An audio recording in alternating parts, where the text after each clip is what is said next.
പരിശുദ്ധ പരമദിവ്യകാരുണ്യത്തിന് ആരാധനയും സ്തുതിയും പുകഴ്ചയും ഉണ്ടായിരിക്കട്ടെ. പരിശുദ്ധ പരമദിവ്യകാരുണ്യത്തിന് ആരാധനയും സ്തുതിയും പുകഴ്ചയും ഉണ്ടായിരിക്കട്ടെ.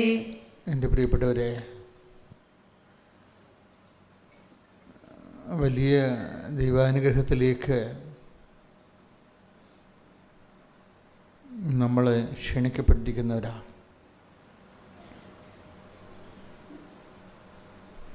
ഒരു ആരാധന മനസ്സ് നിറച്ച് കർത്താവിൻ്റെ സാന്നിധ്യത്തിൻ്റെ ആഴവും ഉയരവും മനസ്സിലാക്കി നമ്മുടെ ജീവിതത്തിൻ്റെ അവസ്ഥകൾ എന്തു തന്നെയായാലും ഇതെല്ലാം പരിഹരിക്കാൻ അപ്പുറത്ത് കഴിവുള്ള കർത്താവിൻ്റെ തിരുസന്നിധിയിലേക്ക് നമ്മൾ വിളിക്കപ്പെട്ടിരിക്കുന്നത് ദൈവത്തിൻ്റെ സ്നേഹമാണെന്ന് തിരിച്ചറിയുന്ന അവസ്ഥയിൽ നിന്നാണ് ആരാധന മുളപൊട്ടി വരുന്നത്. നമുക്ക് നന്ദി പറയാം. കർത്താവേ, ഏറ്റുപ്രാർത്ഥിക്കുക. കർത്താവേ, എൻ്റെ കണ്ണീരിൻ്റെ ഈ കാലത്ത് അങ്ങയെ ആരാധിക്കുവാൻ, ആരാധിച്ച് പരിഹാരം കാണുവാൻ, അങ്ങേ സ്നേഹത്താൽ എന്നെ നിന്റെ സന്നിധാനത്തിലേക്ക് ക്ഷണിച്ചതിന് നന്ദി പറയുന്നു. കർത്താവേ, എൻ്റെ ജീവിതത്തിന്റെ എല്ലാ അവസ്ഥകളെയും അതിജീവിക്കുവാൻ പരിശുദ്ധ അമ്മയുടെ പ്രത്യേക മാധ്യസ്ഥം ലഭിക്കുന്ന ഈ ആരാധനയ്ക്ക് പ്രത്യേക പരിഗണനയാൽ നീ എന്നെ ക്ഷണിച്ചതിന് സ്തോത്രം ചെയ്യുന്നു. കർത്താവേ, എന്നെ ആരാധിക്കുവാൻ എനിക്ക് യോഗ്യത നൽകണമേ. എന്റെ ഇന്നത്തെയും എക്കാലത്തെയും എല്ലാ യോഗ്യതയും ഓർത്തുകൊണ്ട് ഞാൻ മനസ്തപിക്കുന്ന കർത്താവേ, എനിക്ക് പ്രാർത്ഥിക്കുവാൻ, ആരാധിക്കുവാൻ യോഗ്യത നൽകണമേ. എന്റെ കർത്താവേ, എന്റെ ആരാധനയെ സ്വീകരിക്കുന്നതിനായി നിന്റെ ആത്മാവിന്റെ അഭിഷേകത്തിൽ എന്നെ നിറക്കണമേ.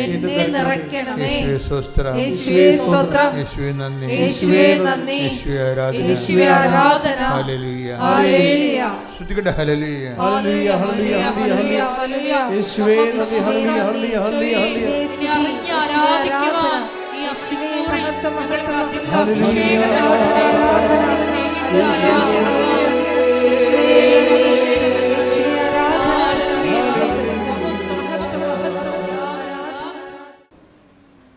ഈശോമിശിഹായിൽ എനിക്ക് ഏറ്റവും പ്രിയപ്പെട്ട എൻ്റെ സഹോദരങ്ങളെ, ഉടമ്പടിയുടെ നമ്മുടെ ജീവിതത്തിൻ്റെ ഓരോ ആവശ്യങ്ങളാണ് ഉടമ്പടിയുടെ ഉള്ളറകളിലേക്ക് നമ്മളെ കൈപിടിച്ച് നടത്തുന്നത്.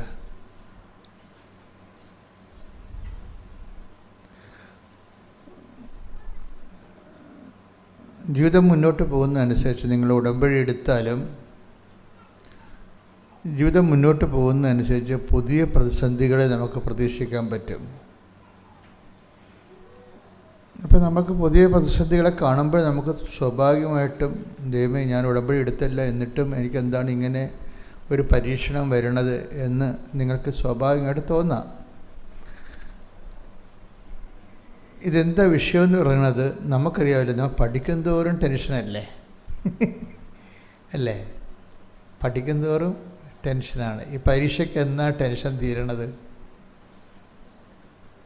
പരീക്ഷയ്ക്ക് എന്നാണ് ടെൻഷൻ തീരണത്? 1ാം ക്ലാസ് വെച്ചിട്ട് പരീക്ഷ ഉണ്ടായത് ടെൻഷൻ ഉണ്ടായിരുന്നു.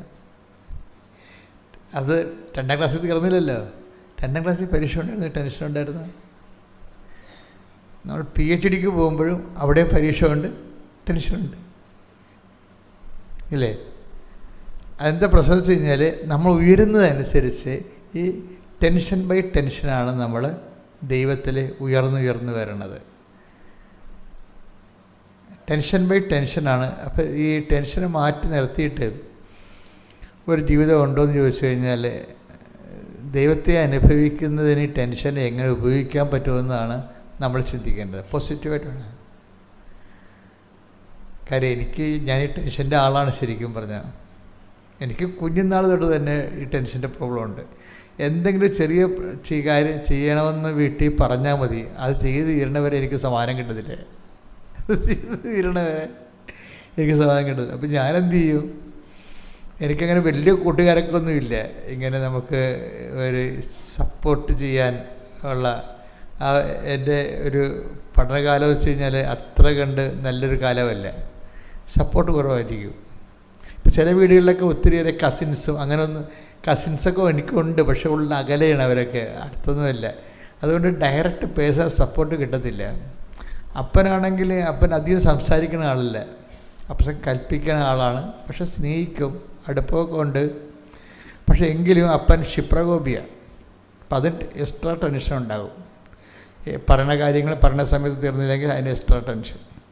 അപ്പം നമ്മളെന്ത് ചെയ്യും? ഈ ടെൻഷനെല്ലാം കുഞ്ഞുനാൾ തന്നെ അറിയാവുന്ന പ്രാർത്ഥനകളിലേക്ക് ഈ ടെൻഷനെല്ലാം പ്രാർത്ഥനയുടെ ഒരു ചാലിലൂടെ എടുക്കും. അങ്ങനെയാണ് ഞാൻ ഈ കർത്താവിൻ്റെ മാലാഖ ഉപയോഗിക്കാൻ തുടങ്ങിയത്. ഇന്നിപ്പോൾ ഞാൻ കൊന്തയിൽ എന്തുകൊണ്ടാണ് നിങ്ങളൊക്കെ ഫിക്സ് ചെയ്യണേ? എന്തുകൊണ്ടാണ്? കർത്താവിൻ്റെ രൂപമാണ് ജപമാല എന്ന് പറയുന്നത്. അപ്പം അത് അന്ന് ഞാൻ അറിയാതെ വിശ്വസിച്ച് പ്രാർത്ഥിച്ചു. ഇന്ന് വിശ്വസിച്ചല്ല പ്രാർത്ഥിക്കണത്, സ്നേഹിച്ചാണ് പ്രാർത്ഥിക്കണത്. പ്രാർത്ഥനയുടെ ഒരു വ്യത്യാസം വന്നുപോയി.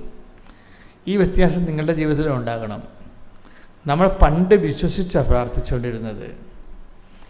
ഒരേ സാധനം തന്നെ പണ്ട് ഉപയോഗിച്ചിരുന്നതും ഇന്ന് ഉപയോഗിക്കുന്നതും തമ്മിൽ വ്യത്യാസം ഉണ്ടാകും. പണ്ട് നമ്മൾ വെള്ളം കുടിച്ചിരുന്നത് ദാഹം കെടാൻ വേണ്ടിയാണ്, അല്ലേ? ഇന്ന് വെള്ളം കുടിക്കുമ്പോൾ നമ്മൾ ഡീഹൈഡ്രേഷൻ ഉണ്ടാകരുത്, പിന്നെ കിഡ്നിയുടെ പ്യൂരിഫിക്കേഷൻ ഉണ്ടാകണം. ഇപ്പം ഇങ്ങനെ കുറേ കാര്യങ്ങൾ നമ്മൾക്കറിയാം. ഇപ്പം കുഞ്ഞുങ്ങൾക്കാണെങ്കിൽ കൂടുതൽ അറിയാം. കാര്യം അവരുടെ സിലബസ് എല്ലാം കുറച്ചുകൂടി മെച്ചമായ സിലബസ്സാണ്. അപ്പോൾ വെറുതെ വെള്ളം കുടിക്കണതല്ല, അവരതാണ് വാട്ടർ ബോട്ടിൽ കൂടെ നടക്കുന്നതാണ്.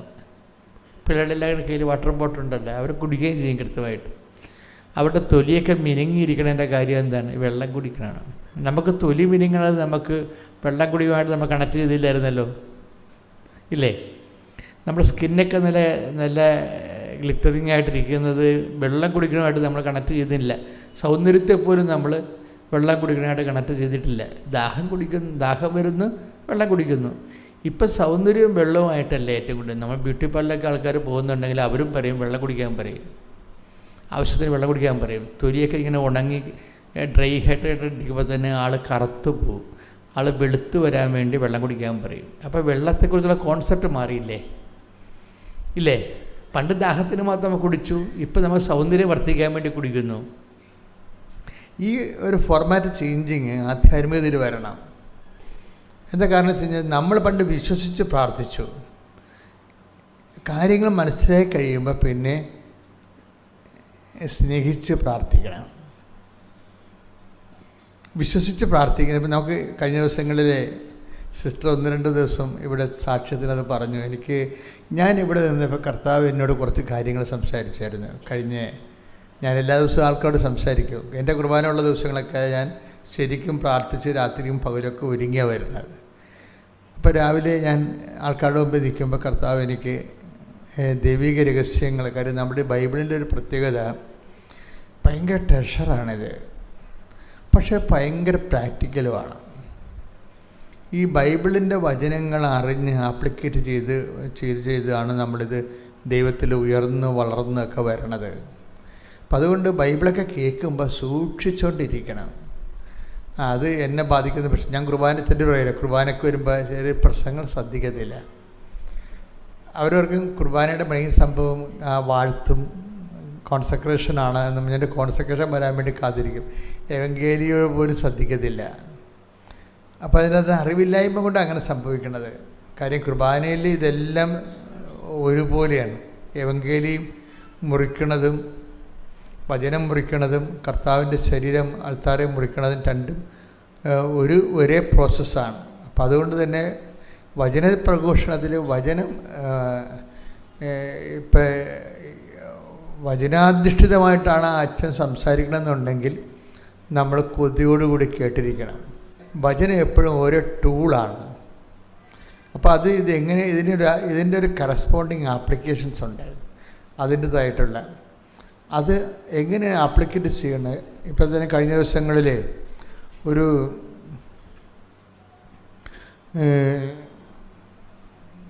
നമ്മൾ ചമ്പക്കുളത്തു നിന്നൊരു സഹോദരി ഒരു റോസ് ബെന്നി എന്നും പറഞ്ഞൊരു മോളെ സാക്ഷ്യം പറഞ്ഞു. നമ്മുടെ കൃപാസനം നമ്മൾ ഒരുമിച്ച് വളരുകയാണ്. അപ്പോൾ നമ്മൾ സാക്ഷ്യത്തിലാണ് വളരുന്നത്. എനിക്ക് ഭയങ്കര സീരിയസ് ആണ് ഈ സാക്ഷ്യങ്ങൾ. അതുകൊണ്ട് കാര്യം നമുക്ക് സാക്ഷ്യങ്ങൾ എന്താ പറയുക, മനുഷ്യന്മാർ ഓരോരുത്തരും ഓരോ സിറ്റുവേഷനിലാണ്. അപ്പോൾ എനിക്ക് കിട്ടിയിരിക്കുന്ന നോട്ട് ക്രിസ്തു എല്ലാമാണെന്നുള്ളതാണ്. ക്രിസ്തു എല്ലാമാണ്. അപ്പോൾ പരിശുദ്ധാത്മാവ് എന്നോട് പല പ്രാവശ്യം വചനത്തിലുള്ളതാണെങ്കിലും എനിക്ക് കിട്ടിയിരിക്കുന്ന നോട്ട്, നീ ആ മേഖലയിൽ കൂടുതൽ പ്രാർത്ഥിക്കണമെന്ന് പറഞ്ഞിട്ടുണ്ട്. ക്രിസ്തു എല്ലാമാണ്. എന്നിട്ട് പറയും എല്ലാവരിലുമാണെന്ന് പറയും. കൊളോസ്യസ് നമുക്ക് എടുത്ത് ആ വചനം എടുത്ത് കൊളോസ്യോസ് 3:11 ഇവിടെ ഗ്രീക്കുകാരനെന്നോ യഹൂദനെന്നോ പരിച്ഛേദിതനെന്നോ അപരിച്ഛേദിതനെന്നോ അപരിഷ്കൃതനെന്നോ സിദിയനെന്നോ അടിമയെന്നോ സ്വതന്ത്രനെന്നോ വ്യത്യാസമില്ല. പിന്നെയോ ക്രിസ്തു എല്ലാമാണ്, എല്ലാവരിലുമാണ്. സ്റ്റാറ്റസിൻ്റെ പ്രോബ്ലം ഒന്നും ഇവിടെ ഇല്ല. അതാണ് സ്റ്റാറ്റസിനെ ഇവർ നള്ളിഫൈ ചെയ്യുന്നുണ്ട്. ഇപ്പോൾ ഓരോരുത്തരും ഓരോ സ്റ്റാറ്റസിലുള്ള ആൾക്കാരല്ലേ. നമ്മൾ സമുദായത്തൊക്കെ ജീവിക്കുമ്പോൾ ബൈബിൾ എങ്ങനെയൊക്കെ വളർന്നാലും ഈ സ്വീകരിക്കേണ്ടത് മനുഷ്യനായത് കാരണം ബൈബിളിനെ എൻ്റെ ചിറക് അരിഞ്ഞാണ് നമ്മൾ സ്വീകരിക്കുന്നത്. ഇപ്പം നമ്മൾ ഒരു പക്ഷിയെ വളർത്താൻ വേണ്ടി എടുക്കുമ്പോൾ എന്ത് ചെയ്യും? നമ്മൾ ആദ്യം എൻ്റെ ചിറക് വെട്ടിക്കണേ. ബൈബിളിൽ നമ്മൾ സ്വീകരിച്ചത് വളർത്തു പക്ഷിയെ പോലെയാണ്. ബൈബിൾ ഭയങ്കര പവർഫുള്ളാണ്. പക്ഷെ നമ്മുടെ ജാതിയും നമ്മുടെ സമുദായവും ഒക്കെ നോക്കിയിട്ട് ആണ് നമ്മൾ ബൈബിൾ സ്വീകരിച്ചിരിക്കുന്നത്. ഇന്നലെ ഇവിടെ ഒരു അച്ഛൻ നടന്നു വന്ന്, ഒരു എസ്ചക്കാരൻ, അങ്ങനെ ഓക്സ്ഫോർഡ് പഠിച്ച ആളാണ്. ഓക്സ്ഫോർഡ് പഠിച്ചിട്ട് ഇപ്പോഴ് റോമിൽ പഠിപ്പിച്ചുകൊണ്ടിരിക്കുന്നത് കോളേജിൽ. അദ്ദേഹം നല്ല പ്രൊഫസറാണ്. അപ്പം അദ്ദേഹം ചങ്ങനാശ്ശേരിയിൽ നിന്ന് ഈ മങ്കൊമ്പ് വഴി മഴയത്ത് നടന്ന് വന്ന് കൊന്തയഞ്ചേരിക്കൊണ്ട് മാതാവിൻ്റെ അടുത്ത് ലീവിന് വന്നതാണ് നാട്ടിൽ. എനിക്കാണെങ്കിൽ അദ്ദേഹത്തിന് വല്ലാത്തൊരു ബഹുമാനം തോന്നി. കാര്യം അദ്ദേഹം ഒരു ഉന്നതമായ നിലവാരത്തിൽ എഡ്യൂക്കേഷൻ ലെവലിൽ ഭയങ്കര ഹൈയാണ്. പല പല ഭാഷകളറിയാം, പക്ഷേ വിശ്വാസത്തിൽ അതിനേക്കാൾ ഹൈയാണ്. ഞാൻ രാത്രി അദ്ദേഹത്തിൻ്റെ ഒരു മെസ്സേജ് കണ്ടപ്പോൾ അദ്ദേഹം എനിക്കൊരു നന്ദിയൊക്കെ പറഞ്ഞു ഞാൻ അദ്ദേഹത്തെ സ്വീകരിച്ചതിന്. അപ്പം ഞാനൊരു പറഞ്ഞു, നിങ്ങൾ അക്വിനാസിനെ പോലെയാണ് എന്ന് ഞാൻ പറഞ്ഞ് വാട്സപ്പിലൊരു മെസ്സേജ് ഇട്ട്. നിങ്ങൾ അക്വിനാസിനെ പോലെയാണ്. എന്താണ് അക്വിനാസിൻ്റെ പ്രത്യേകത? വിശുദ്ധ അക്വിനാസിൻ്റെ പ്രത്യേകത, നിങ്ങൾ വിശുദ്ധനാണ്, അതേസമയം തന്നെ നല്ല വിജ്ഞാനിയാണ്. ഈ വിജ്ഞാനം കൂടുമ്പോൾ വിശുദ്ധി കുറവില്ല ചില ആൾക്കാർക്ക്. ഈ അച്ഛന് അങ്ങനെയില്ല. വിജ്ഞാനവും കൂടി വിശുദ്ധിയും കൂടി എൻ്റെ ഒപ്പം. അത് നമുക്ക് സംസാരിക്കുമ്പോൾ മനസ്സിലാകും അത്. അപ്പോൾ എൻ്റെ വിഷയം എന്ന് പറയണത്, ചില ആൾക്കാർക്ക് ഈ വിജ്ഞാനം കൂടിക്കഴിയുമ്പോൾ വിശുദ്ധി കുറയും. അത് നമ്മുടെ പ്രാർത്ഥന, നമ്മുടെ കപ്പാസിറ്റി, ഈ മെരിറ്റിന് അങ്ങനെ ഒരു ദോഷമുണ്ട്.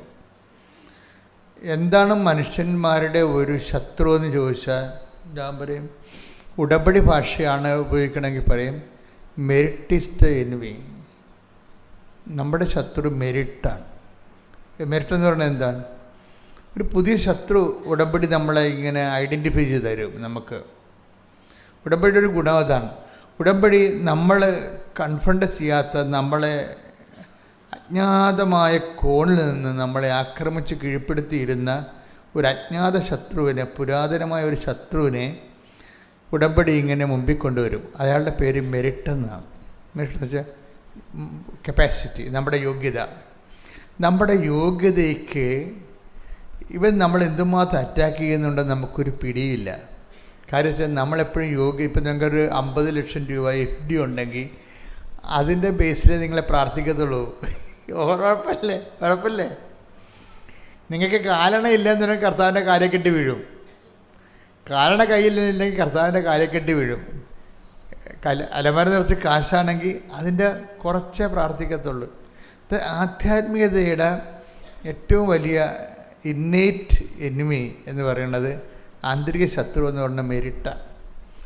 ഈ ഉടമ്പടി ഈ മനുഷ്യൻ ഗതി കിട്ടാതെ കിടക്കുന്ന കാരണങ്ങൾ ഒന്ന്, അതിൻ്റെ ഒരു കാരണം ഈ മെരിറ്റിലുള്ള റീസണബിൾ ആയിട്ടുള്ള അഡിഹറൻസാണ്. എന്ന് വെച്ച് കഴിഞ്ഞാൽ അവൻ്റെ യോഗ്യതയിലുള്ള അമിതമായ ആശ്രയം. എൻ്റെ മക്കളിത് ശരിക്കും മനസ്സിലാക്കണം. ഇതൊരു വളരെ സീരിയസ് ആയിട്ട് മെക്കാനിക്കലായിട്ട് മനസ്സിലാക്കേണ്ടതാണ്. നമ്മൾ റിപ്പയർ ചെയ്യണമെന്നുണ്ടെങ്കിൽ ഇതിൻ്റെ മെക്കാനിസം മനസ്സിലാക്കണം. നമ്മുടെ പല പ്രശ്നങ്ങളും ദൈവം രജിസ്റ്റർ ചെയ്യത്തില്ല. ചില പ്രാർത്ഥനകളുടെ ഒരു കുഴപ്പം, ദൈവം ആ പ്രാർത്ഥന രജിസ്റ്റർ വരത്തില്ല. ഇപ്പം നമ്മളിങ്ങനെ കമ്പ്യൂട്ടറൊക്കെ 100 കണക്കിന് അടിച്ചാലും ചില ആ സേവ് ബട്ടൺ അമർത്തിയില്ലെങ്കിൽ എല്ലാം ഡിലീറ്റായി പോകും. അതുപോലെ പ്രാർത്ഥനകളും എല്ലാം ഡിലീറ്റാണ്, പലതും ഡിലീറ്റായി പോയിട്ടുണ്ട്. നമ്മൾ ചെറുപറ പ്രാർത്ഥിക്കുന്നുണ്ട്, പക്ഷെ ഓട്ടോമാറ്റിക് ഡിലീറ്റിങ് വരും ഇതിൻ്റെ അകത്ത്.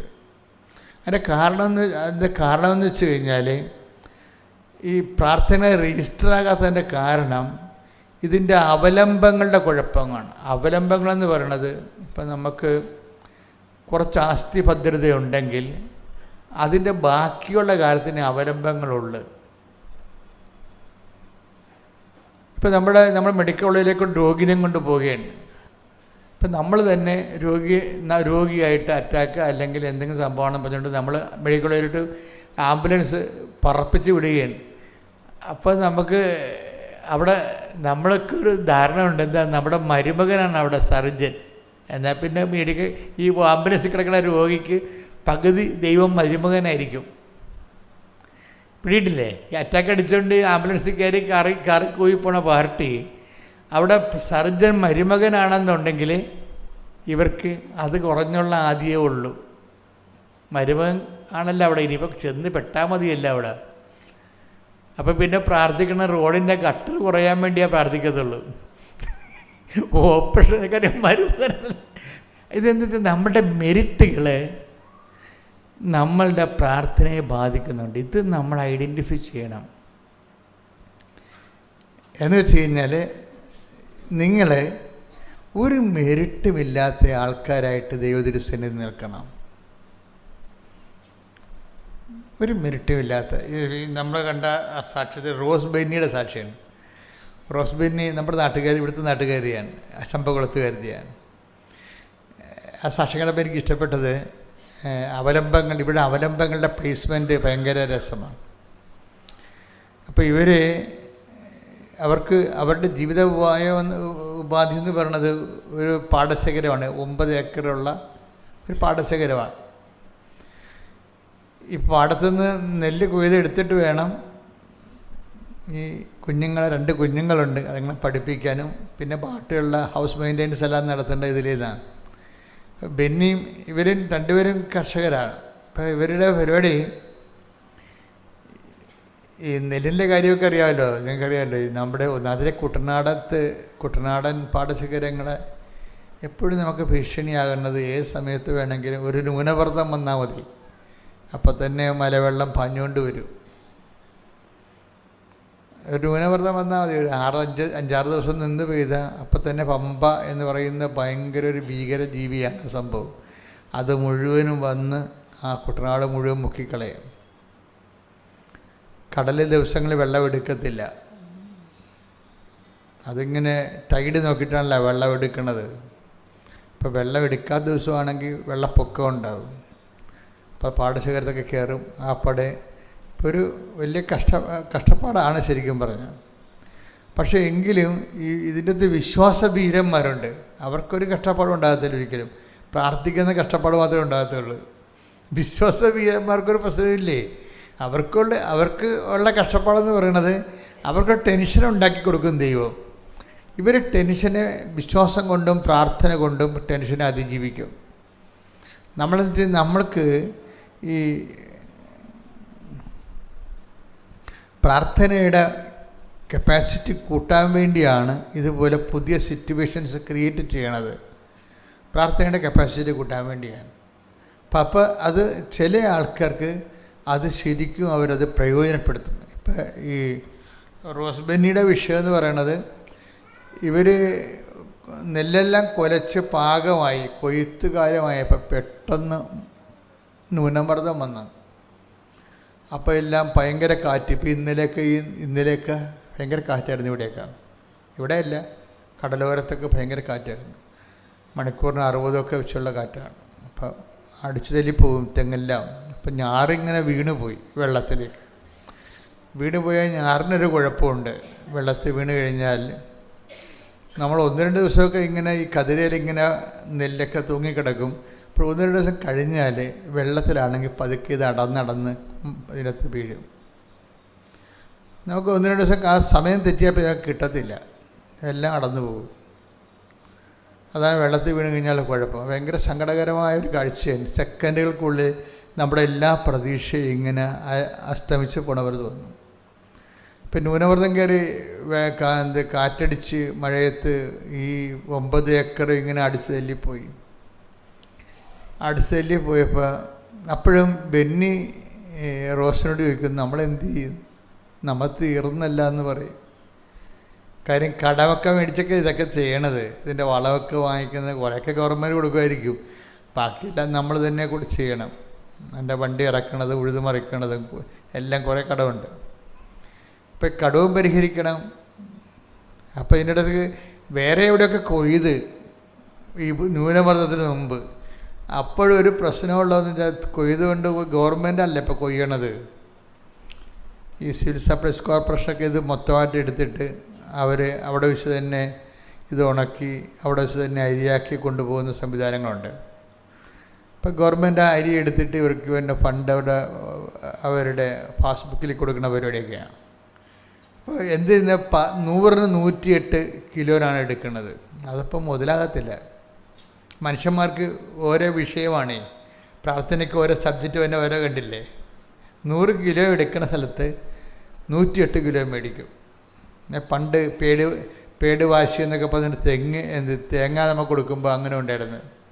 100-108 ഉണ്ടായിരുന്നു. പേട് വാശി എന്ന് പറയും. എന്നുവെച്ചാൽ നമ്മൾ മടപ്പുറം തേങ്ങ കൊടുക്കത്തില്ലേ, ഇപ്പോൾ കൊടുക്കുമ്പോൾ 100 തേങ്ങ കൊടുത്താൽ അവർ തേങ്ങക്കാർ 108 എടുക്കും. ഇതിൻ്റെ എല്ലാം പേട് പൊതിച്ച് കഴിയുമ്പോൾ പേടുണ്ടാകും എന്നൊക്കെ പറഞ്ഞുകൊണ്ട് എടുക്കണതാണ്. അപ്പോൾ അതൊക്കെ ഭയങ്കര നഷ്ടമാണ്. ഓരോ 100 തേങ്ങയ്ക്ക് 8 തേങ്ങ നഷ്ടപ്പെടും. അതുപോലെ തന്നെയാണ് ഈ നെല്ലിനും. ഗവൺമെൻറ് നെല്ലെടുക്കുമ്പോഴും ഇടനിലക്കാരെക്കൊണ്ടാണല്ലോ എടുപ്പിക്കുന്നത്.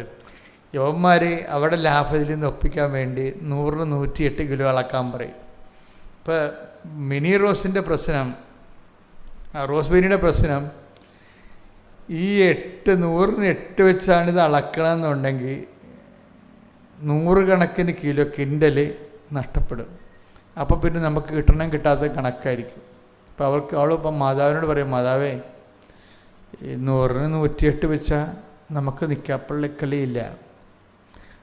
ഇപ്പം ഈ കാലങ്ങളിലൊരു പ്രത്യേകത എന്ന് പറഞ്ഞ് ഉടമ്പടി എടുക്കുന്ന ചില ആൾക്കാർ ഭയങ്കരമായിട്ട് ഉടമ്പടി പ്രയോജനപ്പെടുത്തും.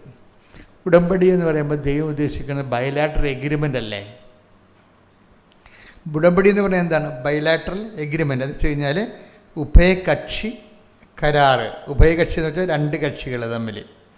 അപ്പോൾ ഉടമ്പടി നമ്മൾ ശ്രദ്ധയോടുകൂടിയാണ് എടുക്കണമെന്നുണ്ടെങ്കിൽ ദൈവം ഒരു വ്യക്തിയായിട്ട്, നമ്മളൊരു വ്യക്തിയായിട്ട് ഈക്വലായിട്ട് വരും. ഇത് ചില ആൾക്കാർക്ക് ഇതിൻ്റെ ഇക്കണോമിക്സ് അറിയാൻ പറ്റും. ഞാനും ദൈവവും ഇപ്പോൾ ഒരു ഉടമ്പടിയിലാണ്. അപ്പോൾ അതുകൊണ്ട് ചില ആൾക്കാർ എന്തെല്ലാം പ്രശ്നം വന്നാലും തളരത്തില്ല. എന്താ കാര്യം? ഉടമ്പടിയാണ്, ഉടമ്പടിയിലുള്ളതാണ്. ഇപ്പം മോഡി പ്രധാനമന്ത്രി ട്രംപിനെ പോയി കെട്ടിപ്പിടിച്ചാലും അവർ തമ്മിൽ വലിയ ബിസിനസ് ഡീലൊക്കെ നടത്തിയാലും റഷ്യക്കാരൻ കുലുങ്ങത്തില്ല. എന്താ കാര്യം? നമ്മൾ പത്രക്കാരൊക്കെ പറയും റഷ്യയിൽ നമ്മൾ മാറാൻ പോവുകയാണ്, നമ്മൾ അമേരിക്കയുമായിട്ട് ചേരിൽ വരാൻ പോവുകയാണെന്നൊക്കെ പറഞ്ഞാലും പുടിൻ അവിടെ ഇരുന്നുകൊണ്ട് ഒന്നും കുലുങ്ങത്തില്ല. എന്താ കാര്യം? ഇന്ത്യയുമായിട്ട് വർഷങ്ങളോളം ഒരു ഉടമ്പടിയിലാണ്. ഇതിൻ്റെ അപ്പുറത്ത് ഫോറിൻ കണക്ഷൻസ് ഒന്നും ചെയ്യാൻ പറ്റത്തില്ല. ഉടമ്പടിക്കെതിരാണത്. അത് മോഡി ഒട്ട് ചെയ്യത്തുമില്ലെന്ന് പുടിനറിയാം. അപ്പം അതുകൊണ്ട് ഇതിൻ്റെ അകത്ത് വരുന്ന ഈ ഉടമ്പടിയുടെ ഗുണം അതാണ്. ബയലാറ്ററായിട്ടുള്ള ബൈൻഡിങ്ങാണ്, മ്യൂച്വൽ ബൈൻഡിങ് വരും. അപ്പം നമ്മുടെ മുമ്പിലൂടെ എൻ്റെ മക്കളെ എൻ്റെ ദൈവത്തിൻ്റെ വിഷയത്തിലുള്ള ഉടമ്പടി സിമ്പിളാണ്. അപ്പം നമ്മൾ ദൈവദൃശ്യത്തിൽ ഏറ്റിരിക്കുന്ന കാര്യങ്ങൾ നമ്മളൊരു ദൈവികമായ രീതിയിൽ എടുക്കണമെന്ന് മാത്രമേ ഉള്ളൂ. സിമ്പിളായിട്ട് നമ്മൾ മാനുഷ്യമായിട്ട് രീതിയിലാണ് ചില ആൾക്കാർ ഉടമ്പടി ചെയ്യണത്. അതുകൊണ്ടാണ് ദൈവം ബൈൻഡ് ചെയ്യാത്തതിൻ്റെ കാരണം. പക്ഷേ ദൈവം അതിനെ അഡ്ഹിയർ ചെയ്യത്തില്ല, ദൈവം അതിന് വശംവദനാകത്തില്ല. കാരണം വെച്ച് കഴിഞ്ഞാൽ നമ്മൾ ഉടമ്പടിയിൽ പല കാര്യങ്ങളും ഉഴപ്പും. നിങ്ങളാണെങ്കിൽ നിങ്ങൾ എത്ര കൊല്ലം മുമ്പാണെങ്കിലും ഉടമ്പടി ഉണ്ടായ കാലത്ത് ഇത് അമ്മയുടെ പ്രത്യക്ഷീകരണവുമായിട്ട് ബന്ധപ്പെട്ടുണ്ടായതാണ്. അമ്മയുടെ പ്രത്യക്ഷീകരണവുമായിട്ട് ബന്ധപ്പെട്ട് അമ്മയുടെ പ്രത്യക്ഷീകരണം സഭ ഏറ്റെടുക്കാനും പ്രത്യക്ഷീകരണത്തിൻ്റെ ദൈവ ആനുകൂല്യങ്ങൾ ദൈവം ഉടമ്പടിയുടെ ബേസ്മെൻറ്റിലാണ് നമുക്ക് തരണത്. അപ്പം ഇത് ഉടമ്പടി വേറെ പ്രത്യക്ഷീകരണം വേറെയല്ല, രണ്ടും ഒന്നാണ്. പ്രത്യക്ഷീകരണത്തിന് ദുരന്തം ഉണ്ടാകാൻ പോണ് പ്രാർത്ഥിക്കണമെന്നാണ് പറഞ്ഞിരിക്കുന്നത്. ആ പ്രാർത്ഥനയാണ് നമ്മൾ ഉടമ്പടി വഴി ചെയ്ത് തീർക്കുന്നത്. അതുകൊണ്ട് തന്നെ അതിന് അതിൻ്റേതായിട്ടുള്ള തനത് അനുഗ്രഹങ്ങൾ ഒത്തിരി ഉണ്ട് പ്രത്യക്ഷീകരണം. അതുകൊണ്ടാണ് ഈ അമ്മയുടെ പ്രത്യക്ഷീകരണം അംഗീകരിച്ചുകൊണ്ട് ഉടമ്പടി ചെയ്യുന്നവരുണ്ട്. അവിടെ അത് വ്യത്യാസം ഉണ്ടാകും ഉടമ്പടിയിൽ. നിങ്ങളുടെ വിഷയത്തെ അടിസ്ഥാനപ്പെടുത്തിക്കൊണ്ടാണ് ചില ആൾക്കാർ ഉടമ്പടി ചെയ്യണത്. അപ്പോൾ അത് ഈ ലൂപ്പിംഗ് ചെയ്യുമ്പോൾ ഒന്ന് ശ്രദ്ധിച്ചാൽ മതി. ചിലപ്പോൾ നിങ്ങൾക്കൊരു വിഷയമുണ്ട്, ഓക്കെ, വീടിന് ലോണ് വേണം, അല്ലെങ്കിൽ നിങ്ങളുടെ കേസ്, നിങ്ങളുടെ ബന്ധുക്കൾ അല്ലെങ്കിൽ ജയിലിലാണെങ്കിൽ അവർ പുറത്തിറങ്ങണം, അതൊക്കെ ആയിരിക്കും നിങ്ങളുടെ ഉദ്ദേശം. ദാറ്റ് മേ ബി അത്. പക്ഷേ ഉടമ്പടി ചെയ്യുമ്പോൾ ഉടമ്പടി ബേസിക്കായിട്ട് എന്താണത്? അത് അമ്മയുടെ പ്രത്യക്ഷീകരണം 2004 ഡിസംബർ 7 സംഭവിച്ച പ്രത്യക്ഷീകരണം. ദുരന്തമുണ്ടാകാൻ കൊണ്ട് പ്രാർത്ഥിക്കണമെന്ന് പറഞ്ഞത് സമയഘടികാ നെഞ്ചിൽ ചാർത്തിയ ലോകാന്ത്യത്തിൻ്റെ കളർ കാണിക്കുന്ന ഈ പ്രത്യക്ഷീകരണം അത് സഭ ഏറ്റെടുക്കാൻ വേണ്ടിയാണ് നമ്മളോട് പ്രാർത്ഥിക്കാൻ പറഞ്ഞിരിക്കുന്നത്. ആ പ്രാർത്ഥനയാണ് ഈ ഉടമ്പടിയിലൂടെ നടക്കുന്നത്. അതുകൊണ്ട് തന്നെ പ്രത്യക്ഷീകരണത്തെ ലിങ്ക് ചെയ്തുകൊണ്ടാണ് നിങ്ങൾ ഉടമ്പടി പുരോഗമിക്കണമെന്നുണ്ടെങ്കിൽ അതിന് വല്ലാത്ത മാറ്റങ്ങളുണ്ടാകും. നിങ്ങൾ ലിങ്ക് ചെയ്തിരിക്കുന്നത് നിങ്ങളുടെ വിസ പ്രോസസ്സിങ് നടക്കുകയാണ്, അല്ലെങ്കിൽ നിങ്ങൾക്ക് PR കിട്ടണം എന്നും പറഞ്ഞ ആ ഒരു വിഷയത്തെയാണ്, വ്യക്തിപരമായ വിഷയത്തെയാണ് മാത്രമാണ് നിങ്ങൾ ലിങ്ക് ചെയ്യണമെന്നെങ്കിൽ ഉടമ്പടി കിതക്കും. പറയണ അത്രയ്ക്ക് പെട്ടെന്ന് വർക്കൗട്ട് ചെയ്ത് കയറത്തില്ല ഇത്. കാര്യം ഇത് എപ്പോഴും നമ്മൾ ഇത് എവിടെ നിന്നാണ് ഇതിൻ്റെ സോഴ്സ് വരണമെന്ന് നോക്കണം. അപ്പോൾ അതുകൊണ്ട് രണ്ടാമതെടുത്ത് മാറ്റിക്കുത്തണം. ഇപ്പം നമ്മൾ ഒരു ലൈൻ പോയി കഴിഞ്ഞാൽ നമ്മൾ എന്ത് ചെയ്യും? അടുത്ത ലൈൻ കുത്തും. ആ ലൈനും പോയി കഴിഞ്ഞാൽ അടുത്ത ലൈൻ കുത്തും. അതാ 3 ഫേസിൻ്റെ ഒരു ഗുണമതാണ്. അപ്പോൾ നിങ്ങളിത് നഷ്ടപ്പെട്ട് കഴിഞ്ഞാൽ നിങ്ങൾ പറയുന്ന രീതിയിലേക്ക് അല്ലെങ്കിൽ പ്രോപ്പറായിട്ടുള്ള പ്ലഗിങ് നടത്തണം. ഇതിൻ്റെ ഒരു മെക്കാനിസം പ്രോപ്പർ പ്ലഗിങ് എന്ന് പറഞ്ഞാൽ എന്താണ്? നിങ്ങളുടെ വിഷയവുമായിട്ടാണ് ഉടമ്പടി അറ്റാച്ച് ചെയ്തിരിക്കുന്നത്. അങ്ങ് അറ്റാച്ച് ചെയ്ത് വർക്ക് ചെയ്യത്തില്ല. ഇത് പ്ലഗ് ചെയ്യേണ്ടത് അമ്മയുടെ പ്രത്യക്ഷീകരണമായിട്ടാണ് പ്ലഗ് ചെയ്യേണ്ടത്. നിങ്ങളെന്താ ദൈവത്തോട് പറയേണ്ടത്? ഉടമ്പടി എടുത്തുകൊണ്ട് എന്നെ പ്രത്യക്ഷീകരണത്തിൻ്റെ സാക്ഷിയാക്കണമേ. അതാണ് സംഭവം. അപ്പം നിങ്ങൾ മരം അറിഞ്ഞു വേണം കൊടിയിടാൻ. അപ്പം അതുകൊണ്ട് ഈ കൊടി നശിക്കണമെമ്പോൾ മരം നശിക്കണ മരങ്ങളില്ലേ, അങ്ങനെ ഇടത്തില്ല. അത് കൊടിയുടെ കാലം കഴിഞ്ഞാലും മരം നിൽക്കണ കാണാം. അതിന് മരം അറിഞ്ഞ് കൊടിയിടണമെന്ന് പറഞ്ഞത് കാരണം അതാണ്. അപ്പം അതുകൊണ്ട് കൊടിയെന്ന് പറയുന്നത് എന്താണ്? കുരുമുളക് കൊടി. കിഴക്കുള്ളവർക്ക് പെട്ടെന്ന് മനസ്സിലാകും, പടിഞ്ഞാറുള്ളവർക്ക് കൊടിയെന്ന് വെച്ചാൽ പെട്ടെന്ന് ഈ മാർക്സിസ്റ്റ് പാർട്ടിക്കാരുടെയും കോൺഗ്രസ്സുകാരുടെയും കൊടിയെന്നേ മനസ്സിലാകത്തുള്ളൂ. അപ്പം മരം അറിഞ്ഞ് കൊടിയിട്ടെന്ന് പറഞ്ഞാൽ കുരുമുളക് കൊടിയുടെ കാര്യമാണ് പറയുന്നത്. അത് വല്ല കൊന്നപ്പത്തെല്ലാം കൊണ്ട് ഇട്ട് കഴിഞ്ഞാൽ ശരിയാകത്തില്ല. അപ്പം അതുകൊണ്ട് അച്ഛൻ്റെ അഭിപ്രായത്തിൽ പ്ലഗിങ് സൂക്ഷിക്കണം. അമ്മയുടെ പ്രത്യക്ഷീകരണമാണ് അമ്മയുടെ പ്രത്യക്ഷീകരണം സഭ അംഗീകരിക്കാൻ എന്നെ കൂടി എൻ്റെ പ്രാർത്ഥന കൂടി അമ്മ സ്വീകരിക്കണം. ദൈവമേ, അമ്മയുടെ പ്രത്യക്ഷീകരണം സഭ ഏറ്റെടുക്കാൻ വേണ്ടി ഞാൻ ഈ പത്രം കൊടുക്കുന്നു, ഞാൻ ഈ പ്രാർത്ഥന ചൊല്ലുന്നു. അപ്പോൾ ഇതെല്ലാം അപ്പോഴും ജെന്യൂനായിട്ടുള്ളൊരു പ്ലഗിങ് വരും അവിടെ.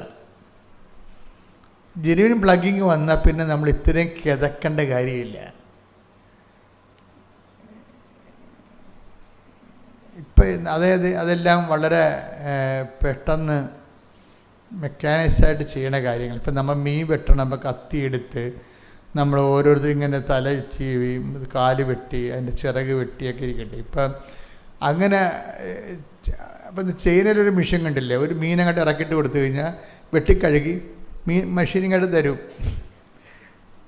ഇപ്പം പോയി അത് മേടിക്കണ്ട, അവിടെ ഇരിക്കുക, ധ്യാനം കഴിഞ്ഞിട്ട് പോവുക. അപ്പോൾ അതൊക്കെ അത് കാലം മാറി. അല്ലെങ്കിൽ നമ്മൾ ഒരു മീനുമായിട്ട് എത്ര നേരം ഇരിക്കണം. അപ്പോൾ അതുപോലെ തന്നെയാണ് ഈ പ്ലഗിങ് ജെനുവിനാണെങ്കിൽ പെട്ടെന്ന് സ്പീഡപ്പ് ആവും.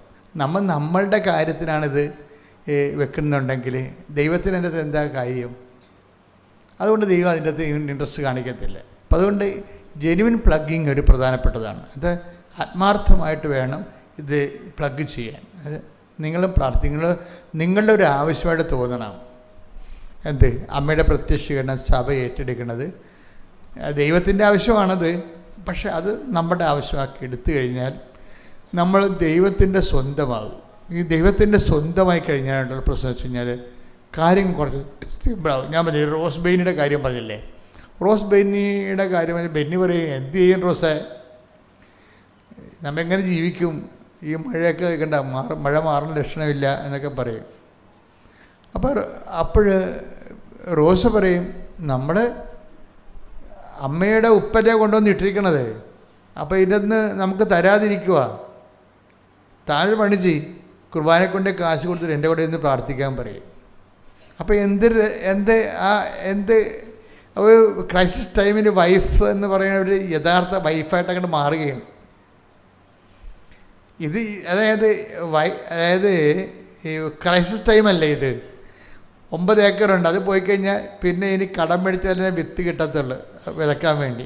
അപ്പോൾ ഈ ന്യൂനമർദ്ദം കയറി തലക്കുമുള്ളിൽ തൂങ്ങുമ്പോൾ എന്താ പറയണത്, താനത് ഒരു കുർബാനക്കൊണ്ടേ കാശ് കൊടുക്കുക. കുർബാനക്കൊണ്ടേ കാശ് കൊടുക്കാൻ പറയുന്നത് എന്താണ്? പൂർവികർ ഇല്ലേ നമുക്ക്, അവരുടെ സ്വത്താണല്ലോ നമ്മൾ തിന്നണത്. അത് ബോധമുണ്ടാണ് അതിനെക്കുറിച്ച്. ഇനി അപ്പനും തന്നില്ല, അമ്മാമ്മ തന്നില്ല, അപ്പാപ്പൻ തന്നില്ലെന്ന് പറയരുത്. നമ്മുടെ തടി തന്നെ അവർ തന്നതാണ് ഇല്ലേ, ആർക്കെങ്കിലും നിഷേധിക്കാൻ പറ്റുമോ? അതാണ് പൂർവികരുടെ ഇനി ആത്മകാര്യങ്ങളുടെ കാര്യം ഇപ്പോൾ ചെയ്യാൻ പറയും. അതൊക്കെ ഒരു ജ്ഞാനമല്ലേ ഈ റോസ് പറയണത്. എന്നുവെച്ചാൽ അപ്പൂപ്പന്മാർക്ക് ആർക്കെങ്കിലും ദൈവദൃശ്യൻ്റെ കടമുണ്ടെങ്കിൽ നിങ്ങൾ പോയി അവർക്ക് വേണ്ടി പ്രാർത്ഥിക്കാൻ വേണ്ടി ബലിയർപ്പിച്ച് പ്രാർത്ഥിക്കുക. എന്നിട്ട് എല്ലാ ദിവസവും എൻ്റെ കൂടെ പള്ളി വാ. അപ്പോൾ ഉടനെ പിന്നെ അവർ വിശ്വാസമുള്ളവർ പിന്നെ അവളുടെ വിശ്വാസം കണ്ടപ്പോൾ ബെന്നിക്കും തോന്നി എന്നാൽ അവളുടെ കൂടെ പള്ളിയിൽ പോകാം, കുർബാനയ്ക്ക് പൈസ കൊടുക്കാം. അങ്ങനെ അവർ കൊടുത്ത് എന്നിട്ട് ബെന്നി രണ്ടാമത് കൊന്ത് ഇതിന് ചുറ്റും. റോസിന് പണ്ടേ ചെയ്തൊരു പണി കാണിച്ചു കഴിഞ്ഞാൽ ഈ പാടത്തിൻ്റെ 9 ഏക്കർ അവൾ നടക്കും കൊന്തേലിക്കൊണ്ട്. അത് ഞാറ് ഉണ്ടായ കാലം മുതൽ ചെയ്യണ കാര്യമാണ്. അപ്പം അവരത് ആപ്ലിക്കേഷൻ ചെയ്യണം അങ്ങനെയാണ്. അപ്പം നിങ്ങൾക്ക് വേണ്ടി ചോദിക്കും, ഇത് വീട്ടിൽ ഇരുന്ന് പ്രാർത്ഥിച്ചാൽ പോരെ, നാട്ടുകാരെ കാണിക്കണമെന്ന് ചോദിക്കും. ചില കാര്യങ്ങൾ നാട്ടുകാരെ കാണിക്കണം നമ്മൾ. അതിൻ്റെ പ്രശ്നം വെച്ച് കഴിഞ്ഞാൽ വീട്ടിലിരുന്ന് പ്രാർത്ഥിക്കാൻ എളുപ്പമാണ്, നമുക്ക് മുടക്കമൊന്നുമില്ല. എന്നുവെച്ചാൽ വീട്ടിലിരുന്ന് പ്രാർത്ഥിക്കാൻ എന്താ, നമ്മുടെ ആ കസേര വരച്ചിട്ട് അങ്ങോട്ട് കാലം കയറ്റി ഇരുന്നാൽ പോരെ, ഇത് വല്ല കുഴപ്പമുണ്ടോ? ഇങ്ങനെ ഈ ഒരു പ്രാർത്ഥന ഒരിക്കലും വിജയിക്കത്തില്ല. ഞാനാണ് ദൈവമെങ്കിൽ ആ കസേര വരച്ച് ഇങ്ങോട്ട് തലക്കെട്ടടിക്കും. എന്താ കാര്യം? നന്ദികേടല്ലേ ശരിക്കും പറഞ്ഞാൽ. ദൈവം ആരാണെന്ന് പോലും അറിയാൻ പാലാതെ തന്നെ കസേരയ്ക്ക് എഴുന്നിട്ട് മറ്റേ കാലെടുത്ത് ടീപ്പ് ചോദിച്ചുകൊണ്ട് പ്രാർത്ഥിക്കുന്നത്. അതാർക്കാൻ പറ്റാത്തത്? നമുക്ക് പ്രാർത്ഥിക്കുമ്പോൾ ദൈവത്തിന് തോന്നണ്ടേ, ഇത് പ്രാർത്ഥിക്കണമെന്ന് തോന്നണ്ടേ? അത് ഭയങ്കര സീരിയസ് ആയ വിഷയം. നിങ്ങൾ പ്രാർത്ഥിച്ചില്ലെങ്കിൽ മിണ്ടായിരുന്നാൽ മതി. ഈ ആട് പ്രസവിക്കാൻ കിടക്കണവരെ കിടക്കരുത്. നിങ്ങൾക്ക് ആവതില്ല എന്നൊക്കെ ശരിയാണ്. ആവതില്ലാത്ത ആവതിന് ദൈവത്തിന്, എൻ്റെ മക്കൾ, ഇതിൻ്റെ റിസ്ക് എന്ന് പറയണത് ദൈവത്തിന് ഒന്ന് ബോധ്യപ്പെടുത്തി എടുക്കണം. അതാണ് ഒരു പ്രശ്നം. ദൈവത്തിന് ഒന്ന് ബോധ്യപ്പെടുത്തി നിങ്ങൾ, അതായത് ഒരു പ്രാർത്ഥന വിജയിക്കണമെങ്കിൽ അതിൻ്റെ ആദ്യത്തെ റിസ്ക് ദൈവത്തെ ബോധ്യപ്പെടുത്തി എടുക്കുന്നതാണ്. ദൈവത്തെ ബോധ്യപ്പെടുത്താൻ വന്നു കഴിഞ്ഞാൽ തന്നെ നമുക്ക് തലക്ക് ഭ്രാന്ത് പിടിക്കും. എന്ന് വെച്ചാൽ കർത്താവ് പറയും, നിങ്ങൾ വെള്ളമടിച്ച കുഴിമാടങ്ങളാണ്. സിമ്പിളായിട്ട് പറഞ്ഞാണേ, നമുക്ക് കിട്ടിയിരിക്കണ ഒരു ബിരുദമാണ് വെള്ളമടിച്ച കുഴിമാടങ്ങളാണെന്ന്. അതിലെന്ത് പറയും? നിങ്ങളുടെ പുറമേ നല്ല വിശുദ്ധിയായിട്ടൊക്കെ ഭംഗിയായിട്ടിരിക്കും, അകമോ എന്ന് പറയും. അകം, അതാണ് കുഴപ്പം. ഈ സ്കാനിങ് കണ്ടുപിടിച്ച കർത്താവാണേ. ഈ ആൾ വരുമ്പോൾ തന്നെ സ്കാൻ ചെയ്യും, അതാണ് കുഴപ്പം. ഇതുകൊണ്ട് ദൈവത്തെ വിശ്വസിപ്പിച്ചെടുക്കാൻ വലിയ പാടാണ്. സ്കാനിങ് യന്ത്രം പണ്ട് പോലെ കണ്ടുപിടിച്ച് വെച്ചിരിക്കുകയാണ്. നിങ്ങളുടെ അകമോ, അതിൻ്റെ എക്സ്റേ കോപ്പി എടുത്ത് പറയും കവർച്ച, ദുഷ്ടത,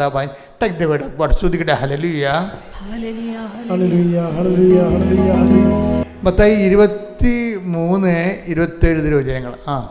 കപടനാട്യക്കാരായ നിയമജ്ഞരെ ഫരീസേരെ നിങ്ങൾക്ക് ദുരിതം. നിങ്ങൾ വെള്ളയടിച്ച കുഴിമാടങ്ങൾക്ക് സദൃശ്യരാണ്. അവ പുറമേ മനോഹരമായി കാണപ്പെടുന്നെങ്കിലും അവയ്ക്കുള്ളിൽ മരിച്ചവരുടെ അസ്ഥികളും സർവ്വവിധ മാലിന്യങ്ങളും നിറഞ്ഞു കിടക്കുന്നു.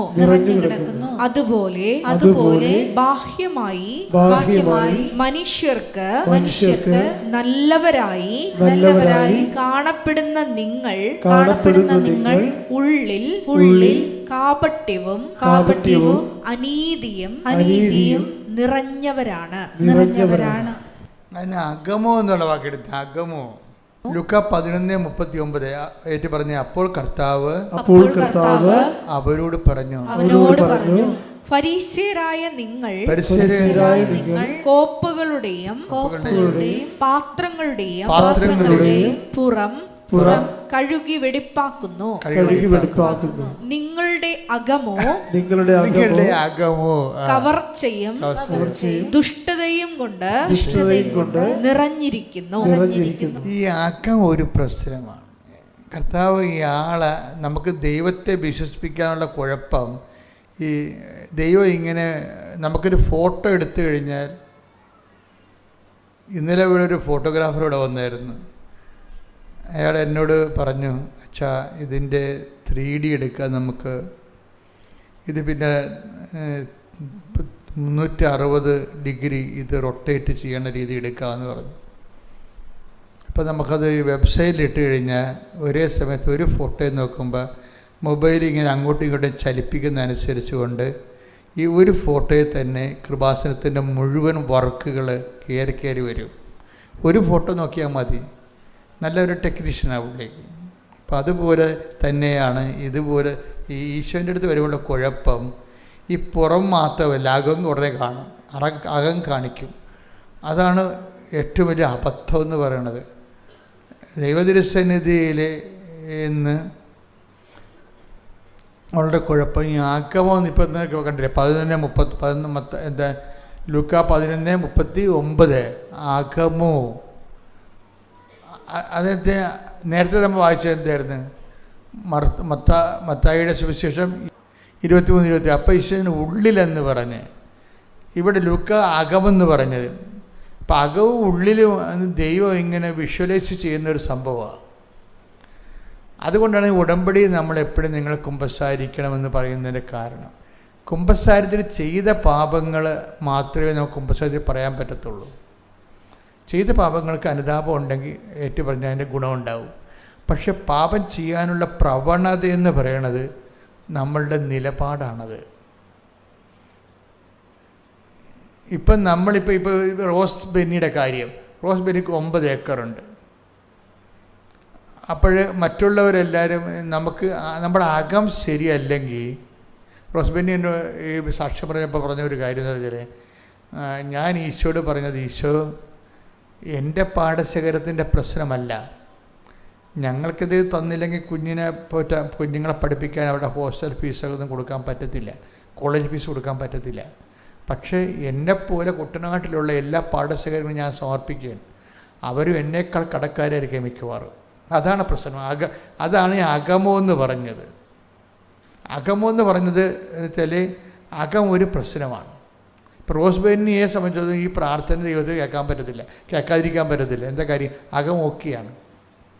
ചില ആളെ സംബന്ധിച്ചിടത്തോളം എനിക്ക് മാത്രം കൊയ്താൽ മതി, ബാക്കിയെല്ലാം നശിക്കണമെന്നുള്ള ആഗ്രഹം ഉണ്ടാവും. അതാണ് അകമോ. കവർച്ചയും ദുഷ്ടതയും കൊണ്ട് നിറഞ്ഞിരിക്കുന്നു. അല്ലേ? കവർച്ച ചെയ്തിട്ട് നമ്മൾ മാത്രം രക്ഷപ്പെടണം, ബാക്കിയുള്ളവരെല്ലാം ഗതി പിടിക്കാതെ പോരണം. ഇവർ പറയുന്ന കാര്യം അത് നമ്മുടെ ജാതിക്കാരല്ലെന്ന് പറയണം.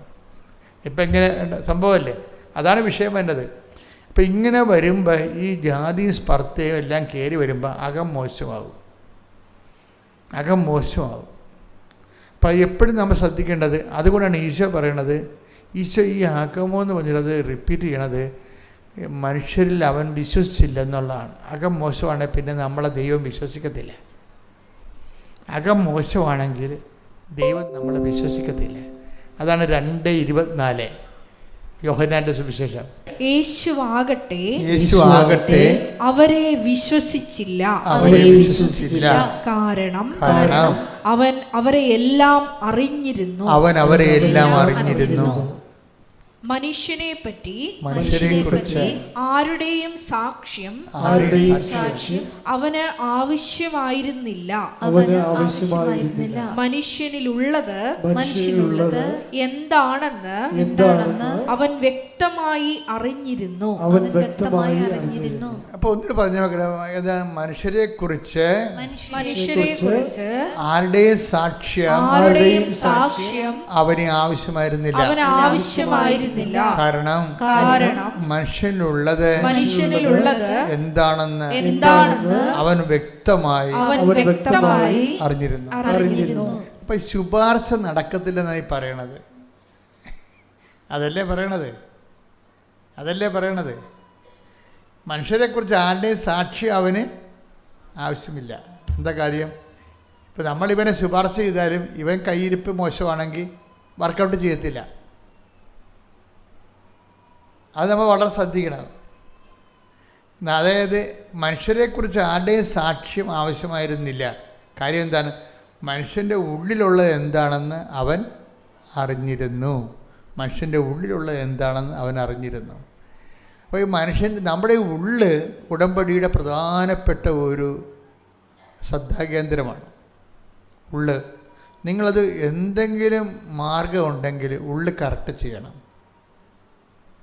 എന്തെങ്കിലും മാർഗം ഉണ്ടെന്ന് വെച്ച് കഴിഞ്ഞാൽ ചില ആൾക്കാർ ദൈവം നേരിട്ടിറങ്ങി വന്നാൽ പോലും അവരുടെ പാപത്തിൽ നിന്ന് മാറത്തില്ല. അപ്പം അവരെക്കുറിച്ച് എനിക്ക് പറയാനൊന്നുമില്ല. പക്ഷേ നിങ്ങൾക്ക് എന്തെങ്കിലും മാർഗം രക്ഷപ്പെടാൻ എന്തെങ്കിലും ചാൻസ് ഉണ്ടെങ്കിൽ നിങ്ങളുടെ ഉള്ളു കറക്റ്റ് ചെയ്യണം. കാര്യം ഉള്ളു കറക്റ്റ് ചെയ്യണമെന്ന് പറയുമ്പോൾ ദൈവത്തിന് 1-ാം സ്ഥാനം വേണം. അവിടെ ദൈവത്തിന് 1-ാം സ്ഥാനം കൊടുത്തില്ലെങ്കിൽ ആ ഉള്ള വായി നോക്കികളെല്ലാം കയറി ആ 1-ാം സ്ഥാനത്ത് കയറി ഇരിക്കും. നിങ്ങളെ അറിയത്ത് പോലും ഇല്ല.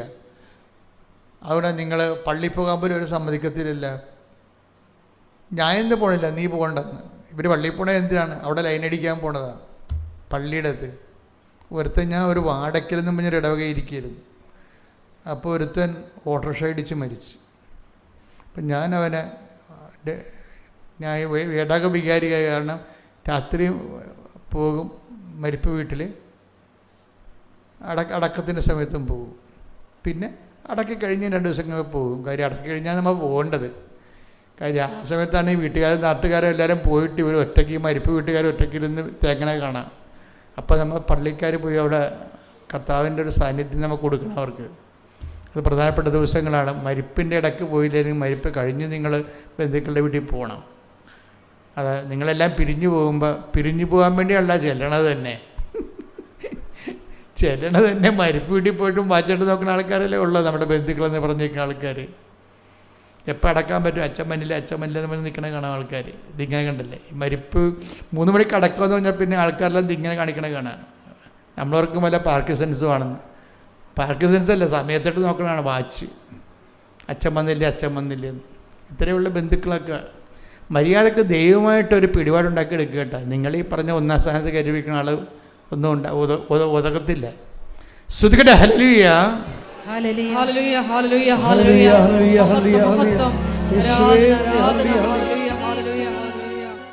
ഇപ്പം തന്നെ ഞാൻ ഇവരുടെ കാര്യം പറഞ്ഞില്ലേ, അപ്പോൾ ഈ ഓട്ടോറിക്ഷക്കാരൻ. അപ്പം നമ്മൾ ദൈവത്തിന് 1-ാം സ്ഥാനം കൊടുത്തില്ലെങ്കിൽ വേറെ ആൾക്കാരൊക്കെ വലിഞ്ഞു കയറി നമ്മുടെ ജീവിതത്തിലിരിക്കും. നമ്മളത് ഭയങ്കര ഗമയായിട്ട് കൊണ്ടുനടക്കുകയും ചെയ്യും. മനുഷ്യനെ എന്തുമാത്രം വിഡ്ഢിയാണെന്നറിയാമോ? അപ്പം ഞാനീ വീട്ടിൽ ചെന്ന് അപ്പോൾ എന്നെ കണ്ടപ്പോൾ തന്നെ അവിടുത്തെ ഒരു ടീച്ചറാണ്, എൻ്റെ മകനാണ് മരിച്ചു കിടക്കണ ഓട്ടോറിക്ഷ ഇടിച്ച്. അപ്പം എന്നെ കണ്ടപ്പോൾ പറഞ്ഞു, എൻ്റെ അച്ഛാ, ഞാനെല്ലാ കുരിശ് വിട്ടാണ് ഇവനെ കിടത്തിയത്, ഒരു കുരിശ് ഇവനെ രക്ഷിച്ചില്ലെന്ന്. അപ്പോൾ എനിക്കിട്ട് പാരപണിയാണ്, മരിപ്പിൻ്റെ ഇടയ്ക്ക് അച്ഛനിട്ട് പണി കൊടുക്കണവരെ. അവർ പറഞ്ഞു, ഞാനെല്ലാ കുരിശ് വിട്ടാണ് ഇവനെ കിടത്തിയത്, ഉറക്കിയതേ കുഞ്ഞുനാൾ മുതൽ, ഒരു കുരിശും അവനെ രക്ഷിച്ചില്ലെന്ന്. ഇതാണ് ബേസിക് അവരുടെ. എനിക്ക് അറിയാം എന്തുകൊണ്ടാണ് കുരിശൊന്നും രക്ഷിക്കാഞ്ഞെന്ന്. അത് എനിക്കവിടെ പറയാൻ പറ്റുമോ? ഇവർക്ക് ഞാനവിടെ കക്ഷിയല്ലല്ലോ അതിൻ്റെ അകത്ത്. എന്താ സംഭവിച്ചത്, ഇവൻ അവിടെ നിന്ന് പോരണത്, വീട്ടിൽ നിന്ന് പോന്നിട്ട് ഈ കുർബാന ഉയർത്തുന്ന സമയത്ത് എല്ലാം ഒരു ലൈനുണ്ട്, അവളെ വിളിച്ച് പള്ളിയിൽ നിന്ന് ഇറക്കിയിട്ട് പള്ളിയുടെ മണിമാരുടെ മുകളിലൊക്കെ ഇരുന്നുകൊണ്ട് സംസാരിച്ചുകൊണ്ടിരിക്കുന്ന പരിപാടി. പ്രൊട്ടക്ഷൻ പോയി. എപ്പോഴും നമ്മൾ ശ്രദ്ധിക്കണം, നമ്മൾ ഒന്നിറങ്ങിയ നേരം വിളിക്കുമെന്ന് വിചാരിക്കരുത്. കാര്യം നമ്മൾക്ക് ദൈവം നമ്മൾ നിലനിൽക്കുന്നത് തന്നെ ദൈവം നമ്മുടെ പ്രൊട്ടക്ഷനുണ്ട്. നമുക്ക് പുറകിൽ കണ്ണില്ലെന്ന് എപ്പോഴും ഓർത്തേക്കണം. പുറകിലെ കണ്ണ് ദൈവത്തിൻ്റെ കണ്ണാണ്. അത് നിങ്ങൾ ഈ തലക്കെട്ട് കെട്ടി അടച്ചു വെക്കരുത്. ഞാൻ പോരാളിയാണെന്ന് പറഞ്ഞാൽ തലക്കെട്ട് കെട്ടുന്നത്. തലക്കെട്ട് കെട്ടുമ്പോൾ ദൈവത്തിൻ്റെ പുറകിലെ കണ്ണ് അടഞ്ഞു പോകും. ദൈവത്തിൻ്റെ കണ്ണാണത്. എൻ്റെ പ്രശ്നം വെച്ചാൽ ദൈവമാണ്. നമുക്കെല്ലാവരും കാണാൻ പറ്റില്ല മക്കളെ. ജോലി ഉണ്ടെന്ന് വെച്ചുകൊണ്ട് നമുക്ക് സമാധാനം ഉണ്ടാകാൻ നിർബന്ധമില്ല. ആരോഗ്യം ഉണ്ടെന്ന് വെച്ചുകൊണ്ട് നമുക്ക് സന്തോഷമുണ്ടെന്ന് നിർബന്ധമില്ല. കുറേ പകുതിയോളം കാര്യം ദൈവത്തിൻ്റെതാണ്. ആദ്യമേ തന്നെ നമ്മൾ അഹങ്കാരത്തിൻ്റെ വാള് വെച്ച് കീഴടങ്ങണം. കർത്താവേ, നീ എന്നെ കൈപിടിച്ച് നടത്തണമേ, ഞാൻ അന്ധനാണെന്ന് പറയണം. എനിക്ക് കാണേണ്ട പോലെ കാണാൻ പറ്റണില്ല, ഞാൻ കാണുന്നതെല്ലാം അതേ ഉള്ളത് ഞാൻ ധരിക്കുന്നു, നീ എന്നെ കൈപിടിച്ച് നടത്തണമേ. അവിടെയാണ് എളിമ വരണത്. എളിമ ഉണ്ടെങ്കിൽ നമ്മൾ ആശ്രയം ഉണ്ടാകും. ഇപ്പോൾ ഈ റോസ്റ്റിൻ്റെയും ബെന്നിയുടെയും വിഷയം എന്താ? മഴ ഇങ്ങനെ കനക്കണ സമയത്ത് റോസ് കൊന്തയും ചൊല്ലിക്കൊണ്ട് ഈ പാടശേഖരത്തിന് ചുറ്റും നടക്കുകയുണ്ട്. ബെന്നിക്ക് കൊടുക്കുന്ന സപ്പോർട്ട് ഭയങ്കരമാണ്. ഇത് നമ്മൾ ഉടമ്പടി എടുത്ത പാടശേഖരമാണ്. നമ്മൾ മാത്രമല്ല, നമ്മൾ മൂലം ഇവിടെയുള്ള പാടശേഖരങ്ങളെല്ലാം രക്ഷപ്പെടും. കാര്യം എന്താ? നമുക്ക് ദൈവമായിട്ട് ബന്ധമുണ്ട്. ഇവർക്ക് പറയണ കറക്റ്റാണ്. അപ്പോൾ ബെന്നിക്ക് പക്ഷേ ഇവളിങ്ങനെ ഈ വേദവേശമൊക്കെ പറഞ്ഞെങ്കിലും ബെന്നിക്ക് അത്ര വിലപ്പോണില്ല. അത് ഭാര്യയുടെ സ്ഥിരം വേദോപദേശമാണെന്ന് പറഞ്ഞുകൊണ്ട് ഇവൻ തള്ളിക്കളയും. അപ്പോൾ അമ്മയോട് പറയും, അമ്മേ, ബെന്നി വിശ്വസിക്കണില്ല, ഞാൻ തലകുത്തി പറഞ്ഞിട്ട് പോലും ഇതിന്മേ ഒരു മഴക്കാറ് വീഴത്തില്ലെന്ന് എനിക്കറിയാം, എനിക്ക് അമ്മയ്ക്കും അറിയാം. പക്ഷെ ബെന്നി വിശ്വസിക്കണില്ല. അപ്പം ബെന്നിക്കൊരു അടയാളം കൊടുക്കുമെന്ന് പറയും. അങ്ങനെ അവർക്ക് എന്തൊരു അധികാരമാണ് അമ്മയോട് സംസാരിക്കാൻ. എനിക്ക് വിശ്വാസമുണ്ട്, പക്ഷെ ബെന്നി വിശ്വസിക്കണില്ല. ബെന്നിക്കൊരു അടയാളം കൊടുക്കാൻ പറയും. അതെന്തൊരു കമാൻഡാണ്, അമ്മയോട് പറയണതാണ്. ആ പറഞ്ഞ് വായി നാക്കിട്ടില്ല, അപ്പം തന്നെ മഴവില്ലിങ്ങനെ വന്ന് വീശിയങ്ങൾ നിൽക്കും പാടത്ത്. അപ്പം ബെന്നി വിളിക്കും, ബെന്നി ദേ നോക്ക്, അമ്മ വന്നിട്ടുണ്ടെന്ന് പറയും. അതാണ് ബന്ധം എന്ന് പറയണത്. ബെന്നി ദേ നോക്ക്, അമ്മ വന്നിട്ടുണ്ട്, ഇപ്പം മതിയാ. ചോദിക്കാതിരിക്കുകയാണ് എപ്പോഴും നല്ല ദൈവത്തോട്. ഗതികെട്ടാ ചോദിക്കണം. ചോദിച്ച് ദൈവത്തിനെ പരീക്ഷിക്കാതിരിക്കുകയാണ് എപ്പോഴും നല്ലത്. പക്ഷേ ഇപ്പോൾ ബെന്നി വിശ്വസിക്കാത്തത് കൊണ്ടാണ് അവളങ്ങനെ പറയണത്. പിന്നെ എന്താ സംഭവിക്കണമെന്നറിയാം? പിന്നെ അവൾ പറയണതേ, പിന്നൊരു വെയിലിങ്ങോട്ട് വന്നിട്ടുണ്ടല്ലോ അച്ഛാ, ഇവിടെ ഈ പാടശേഖരത്തിൽ വെള്ളം പറ്റിയ വഴിയറിഞ്ഞില്ലെന്ന്. ഞങ്ങൾക്ക് എല്ലാ പാടശേഖരത്തിലും കൂടി വണ്ടി ഇറങ്ങുകയാണ്, ഞങ്ങൾക്ക് വണ്ടി കിട്ടുമോയെന്ന് ഞാൻ അമ്മയോട് ചോദിച്ചു. അമ്മേ, വണ്ടിയെല്ലാം ഓരോരുത്തർ പാർട്ടി ബേസിലൊക്കെ അല്ലേ വണ്ടി കിടക്കണത്. അപ്പോൾ അതുകൊണ്ട് വണ്ടിക്കാർ അവരുടെ ബന്ധമുള്ള പാടശേഖരങ്ങളിലൊക്കെയാണ് വണ്ടി ഓടിച്ച് അത് കൊയ്ത് കിട്ടത്തുള്ളൂ. അപ്പം ഞങ്ങൾക്ക് വണ്ടി കിട്ടുമോ അമ്മയെന്ന് ചോദിക്കുമ്പോൾ 4 വണ്ടി ഒരുമിച്ച് വരും. എന്നിട്ട് അവരങ്ങോട്ട് കൊയ്ത് ടക്കടകാന്ന് കൊയ്ത് 9 ഏക്കറും കൊയ്ത് കൊടുത്തിട്ട് പോകും. ഒരു നെല്ല് പോലെയാണ്. അപ്പോഴുണ്ട് ഗവൺമെൻറ് വിളിച്ച് പറയാണ് 100-ന് 8 വേണ്ട, 100-ന് 1 മതിയെന്ന്. Hallelujah, hallelujah. അപ്പം നോക്കി എന്ത് അത് ആ സെക്ഷൻ പോണ പൂക്ക് കണ്ടില്ലേ, അതെന്ന് പറയണത് ഉടമ്പടിയാണ്. ഉടമ്പടി എന്ന് പറയുമ്പോൾ ആ ഉടമ്പടി എടുക്കുന്ന ആളിന് ചഞ്ചലിപ്പുണ്ടാകരുത്. നമുക്ക് ചഞ്ചലിപ്പുണ്ടോ? ഇപ്പം നമ്മൾ മോട്ടർ അടിക്കുമ്പോൾ എയർ കയറുമല്ല, ഇല്ലേ? നിങ്ങൾ മോട്ടർ കണ്ടിട്ടില്ലേ? ഓ ഭാഗ്യം. മോട്ടർ അടിക്കുമ്പോൾ എയർ കയറും, ചില സമയത്ത് വെള്ളം കയറത്തില്ല. വെള്ളം കയറും, മോട്ടർ ഇങ്ങനെ കറങ്ങിക്കൊണ്ടേയിരിക്കും.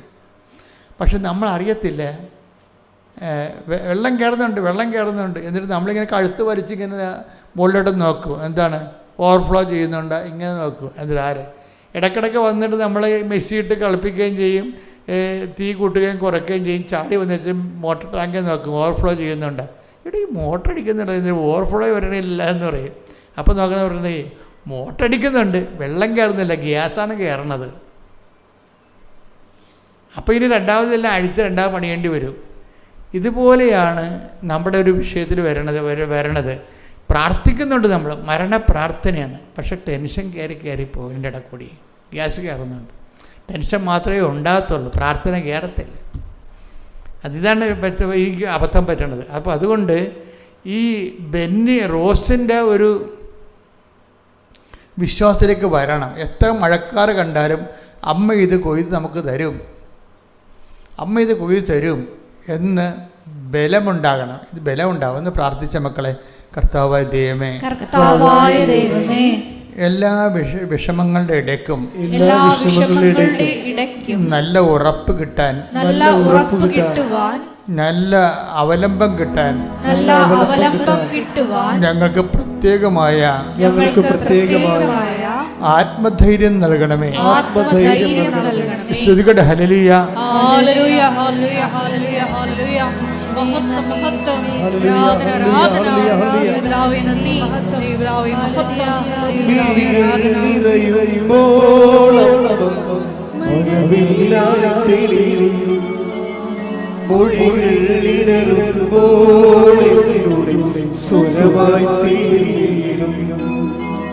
മിഴികൾ നിറയുമ്പോൾ മഴവില്ലായ തെളിയും, മൊഴികൾ ഇടറുമ്പോൾ സുഖമായി തീർന്നിടും. ദുഃഖമകന്നിടുവാൻ പ്രാർത്ഥിച്ചിടണമേ, പാപമകന്നിടുവാൻ യാചിച്ചിടണമേ.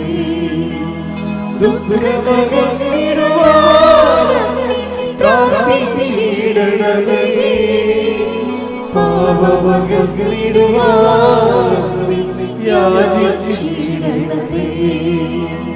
അമ്മേ, എന്റെ അമ്മേ, എന്റെ ഈശോയുടെ അമ്മേ, എന്റെ അമ്മേ, എനിക്ക് ഈശോ തന്നൊരമ്മേ. പരിശുദ്ധ പരമദിവ്യകാരുണ്യത്തിന് ആരാധനയും സ്തുതിയും പുകഴ്ചയും ഉണ്ടായിരിക്കട്ടെ. ഇതുപോലെ തന്നെ ഒരു സാക്ഷ്യമാണ് ഈ ആഴ്ചത്തെ, നല്ലൊരു സാക്ഷ്യമാണ്. ഈ 2 ഡോക്ടർമാരുടെ സാക്ഷ്യം ഉണ്ടായിരുന്നു. ഡോക്ടർമാർ 2 പേരും ഇവിടെ രാജഗിരിയിലെ ഡോക്ടർമാരാണ്. രാജഗിരിയിലെ ഡോക്ടർമാർക്ക് നല്ല ആശുപത്രിയാണ്, നല്ല ശമ്പളം കിട്ടും. അപ്പോൾ അവർക്ക് പക്ഷേ കുറേ നാൾ എല്ലാവർക്കും ഉണ്ടാകുന്നൊരവസ്ഥയാണ്. ഇപ്പോൾ നമ്മൾ അച്ഛന്മാരാണെങ്കിലും ഒരു പള്ളിക്കൊണ്ട് ഇട്ട് കഴിഞ്ഞാൽ 5 കൊല്ലം കഴിയുമ്പം പിതാക്കന്മാർ മാറ്റുമല്ലോ. അപ്പോൾ ഒരു സ്ഥലത്ത് തന്നെ വർക്ക് ചെയ്യുമ്പോൾ ഒരു റിലീവിങ് എടുക്കാൻ തോന്നും നമുക്ക്. കാര്യം അവിടെ പ്രൊഫഷനെ സംബന്ധിച്ചിടത്തോളം കുറച്ചുകൂടി അപ്ഡേഷൻസ് വേണമെന്ന് തോന്നും. നിങ്ങൾക്കത് എല്ലാവർക്കും മനസ്സിലാവുമെന്ന് അറിയത്തില്ല. ഒരു വർക്ക് ചെയ്യുമ്പോൾ ഇപ്പോൾ ഒരു ഹോസ്പിറ്റലിൽ അവർ 5 കൊല്ലം വർക്ക് ചെയ്യുമ്പോൾ ഇപ്പോൾ കോടികൾ വിലയുള്ളതാണ് പുതിയ ഉപകരണങ്ങളെല്ലാം. ഇപ്പോൾ എല്ലാ ഹോസ്പിറ്റൽമാർക്കും അഫോർഡബിൾ അല്ല. അപ്പോൾ അതുകൊണ്ട് ഇവർ പഠിച്ചിട്ടുള്ള ആൾക്കാർ അവർ ഒരു സ്ഥലത്ത് വർക്ക് ചെയ്ത് കഴിയുമ്പോൾ അവർക്ക് അപ്ഡേഷൻസിന് വേണ്ടി അവർ അതിനൊക്കെ ഉയർന്ന ആശുപത്രിയിലോട്ട് പോകും. ചിലപ്പോൾ ശമ്പളവും കൂടും, അതുപോലെ തന്നെ പുതിയ ഉപകരണങ്ങൾ അവിടെ വരും. അപ്പോൾ അത് പഠിക്കാൻ പറ്റും. അപ്പോൾ ഇങ്ങനെ ഈ ബിബിനും ജോസും കൂടി അവിടുന്ന് 2 പേരും ഒരേ ഹോസ്പിറ്റലിൽ വർക്ക് ചെയ്യണവരാണ്. അവർ പറഞ്ഞു നമുക്കൊന്ന് ഇവിടുന്ന് ചേഞ്ച് ചെയ്താലാ. അപ്പം അവർ ചേഞ്ച് ചെയ്ത് ഇവിടുന്ന് രാജഗിരിയിൽ നിന്ന് രാജിവെച്ച് അവർ മലേഷ്യയിലോട്ട് പോയി. അവർക്ക് ഇൻ്റർവ്യൂ കിട്ടി, അവരവിടെ ചെന്നു. അവർക്ക് വിസ കിട്ടി, അവരവിടെ ചെന്നു. പക്ഷേ ഉള്ള പ്രശ്നം എന്ന് വെച്ച് കഴിഞ്ഞാൽ ഇവിടെ ചെല്ലുമ്പോൾ നമ്മുടെ ലോക്കൽ നിയമങ്ങളെല്ലാം മാറിയിരിക്കുകയാണ്. നമുക്ക് ഇവിടുത്തെ ഒരു സെറ്റപ്പൊന്നും അവിടെ ഇല്ല. അപ്പോൾ അവിടെ നിന്ന് ജോലി കിട്ടാൻ അവിടെ ചെന്നതിന് ശേഷമാണ് ഇവർ ഈ ഓരോ CV ഇപ്പോൾ എല്ലാവരും കണ്ടല്ലോ, ദുബായിലൊക്കെ പോയി നിന്നിട്ട് നമ്മുടെ ആൾക്കാർ പിള്ളേർ അവിടെ പോയി നിന്നിട്ട് ഏതെങ്കിലും ആൻറ്റിയുടെ അങ്കിളിൻ്റെയൊക്കെ കൂടെ നിന്നിട്ട് ആണല്ലോ അവർ എല്ലായിടത്തേക്കും CV അയക്കണത്. അയക്കുമ്പോൾ അവരെ കോൾ ഫോർ ചെയ്യും. പിന്നെ അവിടെ പോയി നമ്മൾ ഇൻ്റർവ്യൂ എടുക്കും. പിന്നെ കമ്പനി നമുക്ക് വിസ അയച്ചു തരും. പിന്നെ നമ്മൾ അങ്ങോട്ട് പോകാം. വിസിറ്റ് വിസ എടുത്ത് പോയി കഴിഞ്ഞാൽ വിസിറ്റ് വിസ എടുത്തിട്ട് 10-25 ദിവസം നിന്നിട്ട് ഇതെല്ലാം ചെയ്യണം. അപ്പോൾ ഈ വിസിറ്റ് വിസ എടുത്ത് പോയെങ്കിലും കമ്പനികളൊന്നും ഇൻ്റർവ്യൂ ഒന്നും ഒക്കണില്ല. ഇൻ്റർവ്യൂ എന്ന് വെച്ചാൽ ഒക്കണില്ല എന്ന് വെച്ച് കഴിഞ്ഞാൽ ഇവരുടെ ക്വാളിറ്റി എന്ന് പറയുന്നത് ഈ രാജഗിരിയേക്കാൾ മെച്ചമായിട്ടുള്ള ഇതിനേക്കാൾ സൂപ്പർ സ്പെഷ്യാലിറ്റി ആയിട്ടുള്ള ഒരു ഹോസ്പിറ്റലാണ് ഇവർക്ക് പോകേണ്ടത്. അങ്ങനെയുള്ള അവിടെ അതിനുള്ള നിയമങ്ങളൊക്കെ വ്യത്യാസമാണ്. അപ്പം അതുകൊണ്ട് ഇവരുടെ ഒരു എക്സ്പീരിയൻസ്, നല്ല എക്സ്പീരിയൻസ് ഉണ്ട്. അപ്പോൾ വിപിനാണ് ഒരു ഡോക്ടർ, ഹസ്ബൻഡ്. പിന്നെ ജോത്സനാണ് വൈഫ്. രണ്ടുപേരും ഡോക്ടറാണ്. അപ്പോൾ ഇവർ നല്ല ഹൈ പ്രൊഫൈലുള്ളവരാണ്.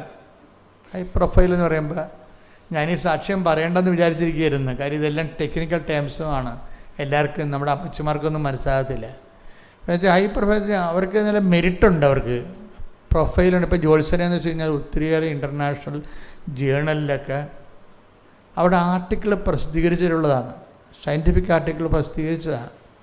അപ്പോൾ അവരെ സംബന്ധിച്ചുള്ള എവിടെ പോയാലും കൈമുത്തിക്കൊണ്ട് ഇവർ എടുക്കും, ഒരു സംശയമില്ല. കാര്യം അവർക്ക് മെരിറ്റുണ്ട്. അതാണ് നമ്മുടെ ഉടമ്പടി ഭാഷ പറഞ്ഞ മെരിറ്റുണ്ട്. അപ്പം അതുകൊണ്ട് പക്ഷേ ഇവരവിടെ ചെന്നെങ്കിലും മെരിറ്റ് വർക്ക് ചെയ്യുന്നില്ല. അപ്പം മെരിറ്റ് വർക്ക് ചെയ്യാതെ വന്നപ്പോൾ ജോത്സന് വിസ വീണ്ടും ഒന്ന് പുതുക്കിയിട്ട് രണ്ടാമത് പോകാൻ വേണ്ടി വന്നപ്പോൾ എൻ്റെ ഒരു പ്രസംഗം കേട്ട്. എന്താ കാര്യം? നിങ്ങളെ മെരിറ്റ് നമ്മുടെ മെരിറ്റ് വർദ്ധിച്ച് നിൽക്കുന്ന സമയത്ത് നമുക്ക് മെരിറ്റ് കൂടുതലുണ്ടെന്ന് വിചാരിച്ചോ. ഇപ്പോൾ ഈ ബിബിൻ എന്ന് പറഞ്ഞ ആരാണ്? ബിബിൻ ഒരു പൾമനോളജിസ്റ്റാണ്. എന്നുവെച്ചാൽ ഈ ശ്വാസകോശങ്ങളെക്കുറിച്ച് ചൈൽഡായിട്ടുള്ള കുഞ്ഞുങ്ങളുടെ ശ്വാസകോശ വിദഗ്ധനാണ് പുള്ളി. MD ആണ്. MD എന്ന് വെച്ചാൽ MD ICUവിൽ വർക്ക് ചെയ്യുന്ന ആളാണ്. ICU എന്ന് വെച്ച് കഴിഞ്ഞാൽ ഡെഡ് ലൈനിൽ നിൽക്കുന്ന കുഞ്ഞുങ്ങളില്ലേ, അവരെ ട്രീറ്റ് ചെയ്യാനാണ് ആൾ. Dead line. അപ്പോൾ ഭയങ്കര എക്സ്പീരിയൻസ്ഡ് ആണ്. അങ്ങനെ എല്ലാവർക്കും കിട്ടത്തില്ലത്. MD എടുത്തുകൊണ്ട് പൾമനോളജിസ്റ്റാണ്, ചൈൽഡായിട്ടുള്ളവരുടെ കുഞ്ഞുങ്ങളുടെ ഡോക്ടറാണ്. പക്ഷേ അത് ICUവിലെ സ്പെഷ്യലിസ്റ്റാണ്. അങ്ങനെ അത്രയും അധികം ആൾക്കാരെ ഉണ്ടാകത്തില്ല, വളരെ ചുരുക്കി വരെ ഉണ്ടാകത്തുള്ളൂ. അപ്പം അതിനുള്ളൊരു ഇവർ അവരുടെ മനുഷ്യരെ പോയിരിക്കണത്. അവിടെ ചെല്ലുമ്പോഴും ഇയാളുടെ പ്രൊഫൈലിന് ഇത്രയും വെൽ റിക്കഗ്നൈസ്ഡ് ഹോസ്പിറ്റലിൽ ഇത്രയും എക്സ്പീരിയൻസ് അല്ലേ? ഇത്രയും എക്സ്പീരിയൻസ് ഉള്ളപ്പോൾ ഇതെല്ലാം മെരിറ്റാണ് ശരിക്കും പറഞ്ഞാൽ. അപ്പം ഞാൻ നിങ്ങളോട് പറഞ്ഞില്ലേ, നമ്മുടെ 50 ലക്ഷം രൂപ നമുക്ക് FD ഉണ്ടെങ്കിൽ അതിൽ കുറഞ്ഞ പ്രാർത്ഥന നമുക്ക് ഉണ്ടാകത്തുള്ളത്. നമ്മുടെ മെരിറ്റാണ് വില്ലനായിട്ട് എപ്പോഴും പ്രവർത്തിക്കുന്നത്. അപ്പോൾ ഇവിടെ ജോത്സനെ പുതുക്കാൻ വന്നപ്പോൾ ജോത്സന് അച്ഛൻ്റെ ഒരു പ്രസംഗം കേട്ട്. എന്താണ്? നിങ്ങൾ ഓവർ മെരിറ്റുള്ള ആൾക്കാർ സ്റ്റാറ്റസ് ലോ ചെയ്യണമെന്ന്. അത് അവർക്ക് വേണ്ടി ഈശോ എൻ്റെ കൂടെ സംസാരിച്ചതാണ്. അവരുടെ മണ്ടത്തരങ്ങൾ മനസ്സിലാക്കിയിട്ട് ഈശോ സോഷ്യൽ കൗൺസിലിംഗ് ചെയ്തതാണ്.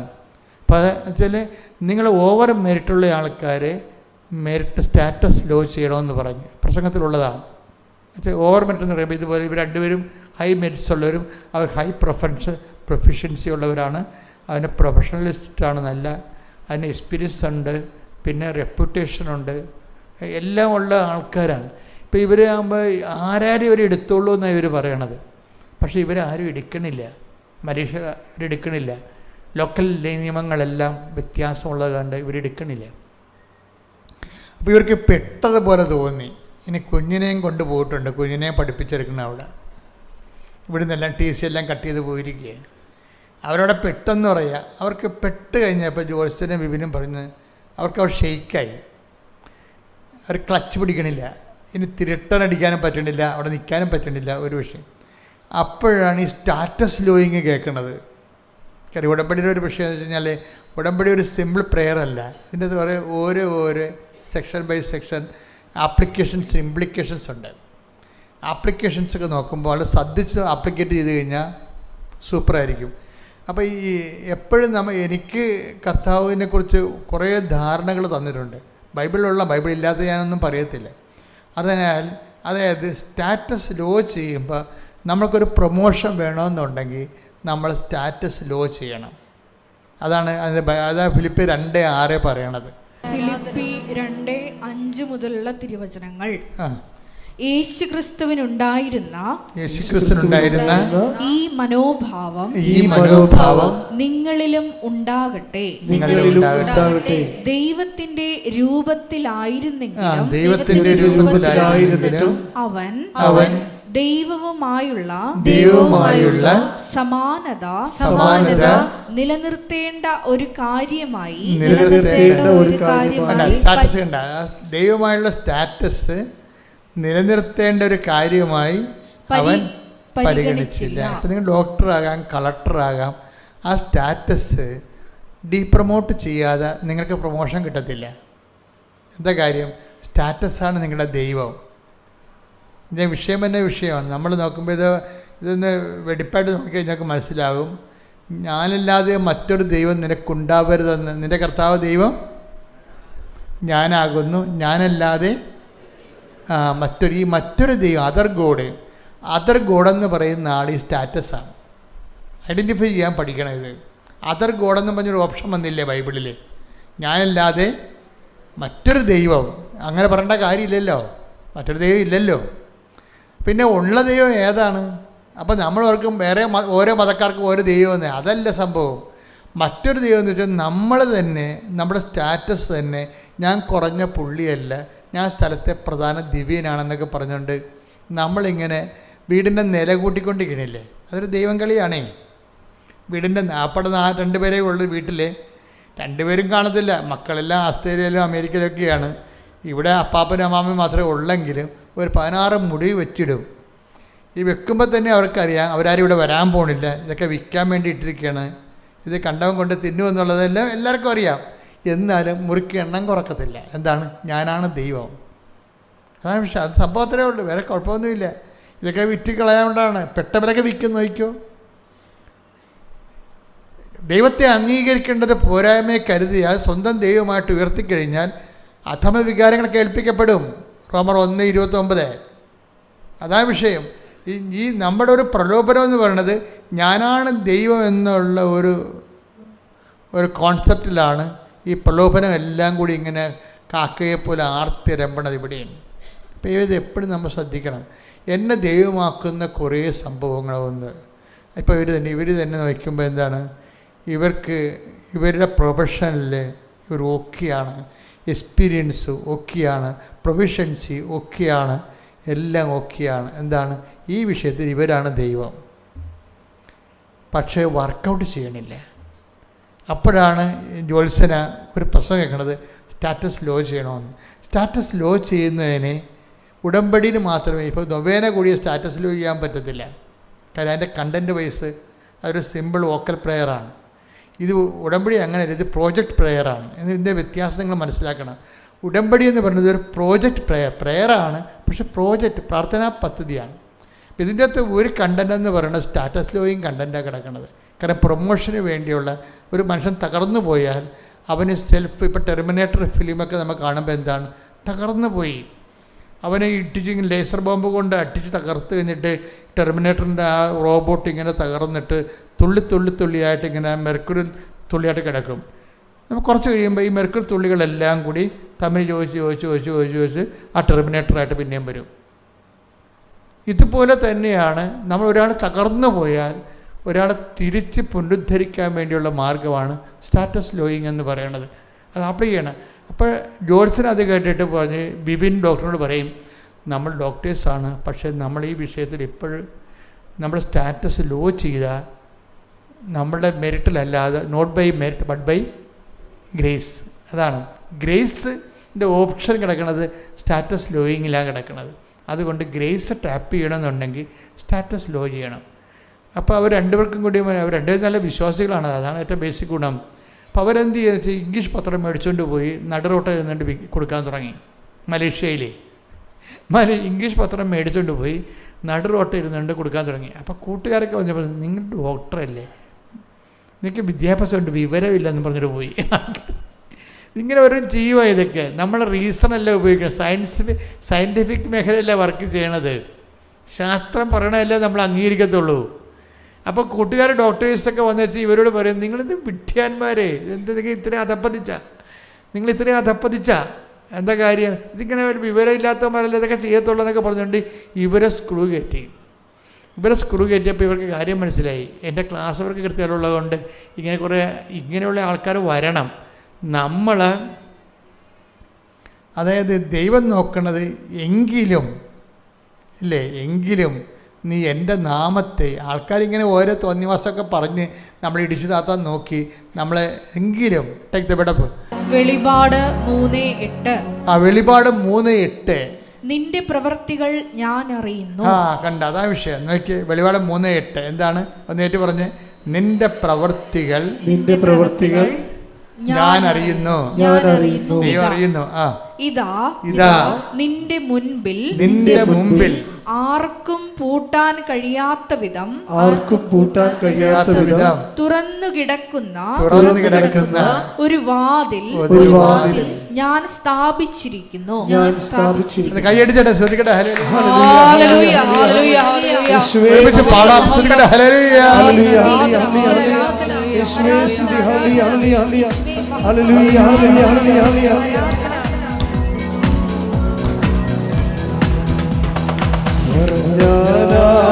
വിശ്വസിക്കാത്ത പ്രവൃത്തിയൊന്നും ദൈവം ചെയ്യാൻ പോകുന്നു.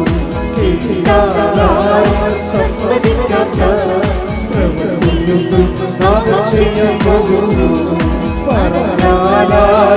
വിശ്വസിക്കാത്ത പ്രവൃത്തിയൊന്നും ദൈവം ചെയ്യാൻ പോകുന്നു.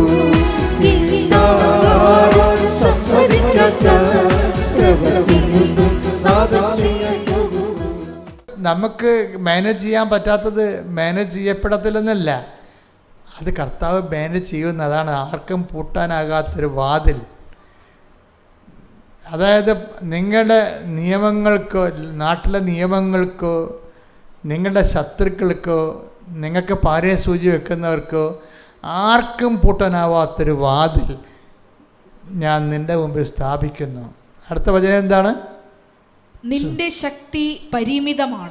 നിന്റെ ശക്തി പരിമിതമാണ്. I know it. എങ്കിലും നീ എൻ്റെ വചനം കാത്തു. അതാണ് പറഞ്ഞത്. അപ്പം നിന്റെ മെരിറ്റ് ചില സമയത്ത് പരിമിതമാകാം. പിന്നെ എന്താണ് ആ വാക്കിന് പ്രാധാന്യം എന്താണെന്നറിയാവോ? എങ്കിലും. പറഞ്ഞേ, എങ്കിലും. ഇത് ഏത് വചനമാ?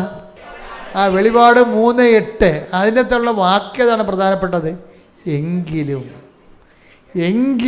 അതാണ് ഇപ്പം ഈ ഡോക്ടറിനെ, ജോത്സനെ, ബിബിനെ മുമ്പിൽ വന്നിട്ട് അവരുടെ കൂട്ടുകാർ ഡോക്ടർ പറയുകയാണ്, വെളിവ് പോയി റിലേ പോയിരിക്കുകയാണെന്ന് ചോദിക്കുകയാണ്.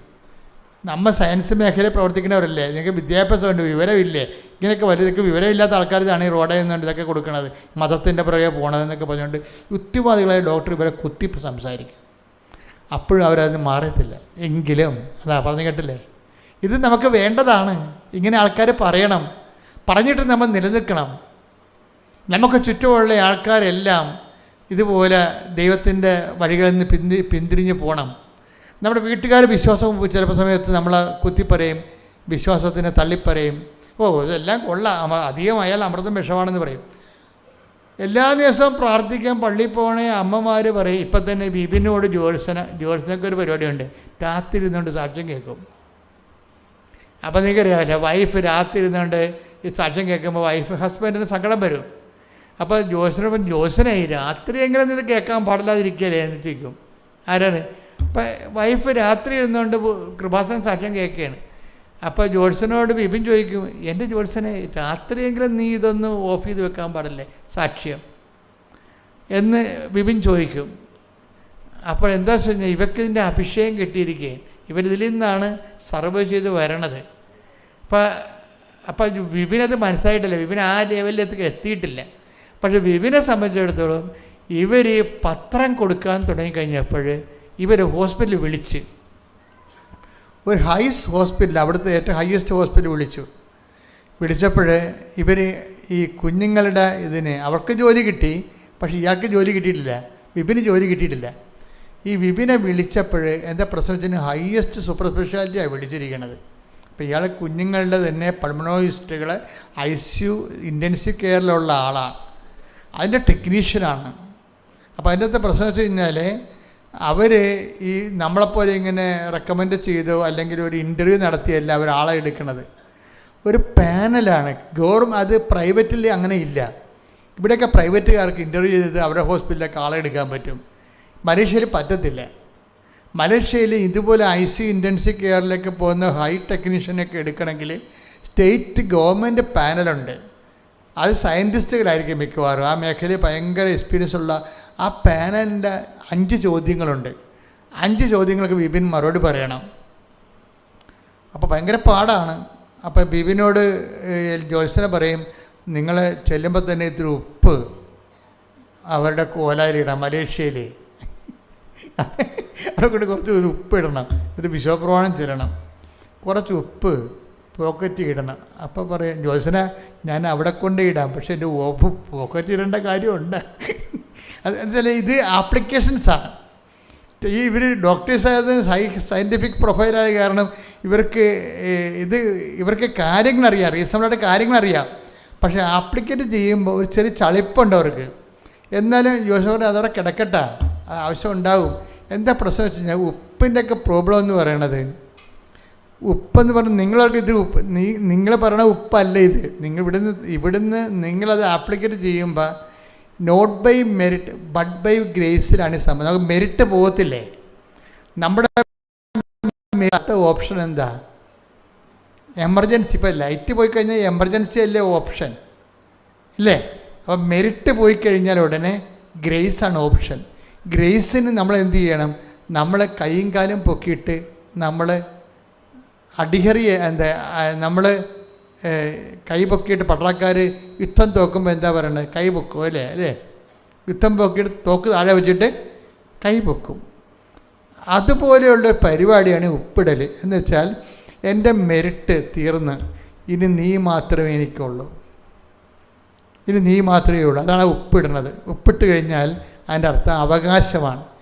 കർത്താവാണ് എൻ്റെ അവകാശം, എൻ്റെ മെറിറ്റായിരുന്നു എൻ്റെ അവകാശം എന്നാണ് ഞാൻ ധരിച്ചിരുന്നത്. എൻ്റെ പ്രൊഫഷൻ, എൻ്റെ സർട്ടിഫിക്കറ്റ്, എൻ്റെ എക്സ്പീരിയൻസ്, എൻ്റെ പ്രൊഫഷൻസി, എൻ്റെ ഇൻ്റർനാഷണൽ ഫോറങ്ങളിലുള്ള എൻ്റെ ആർട്ടിക്കിളിൻ്റെ പ്രസിദ്ധീകരണമൊക്കെയാണ് എൻ്റെ മെറിറ്റ്.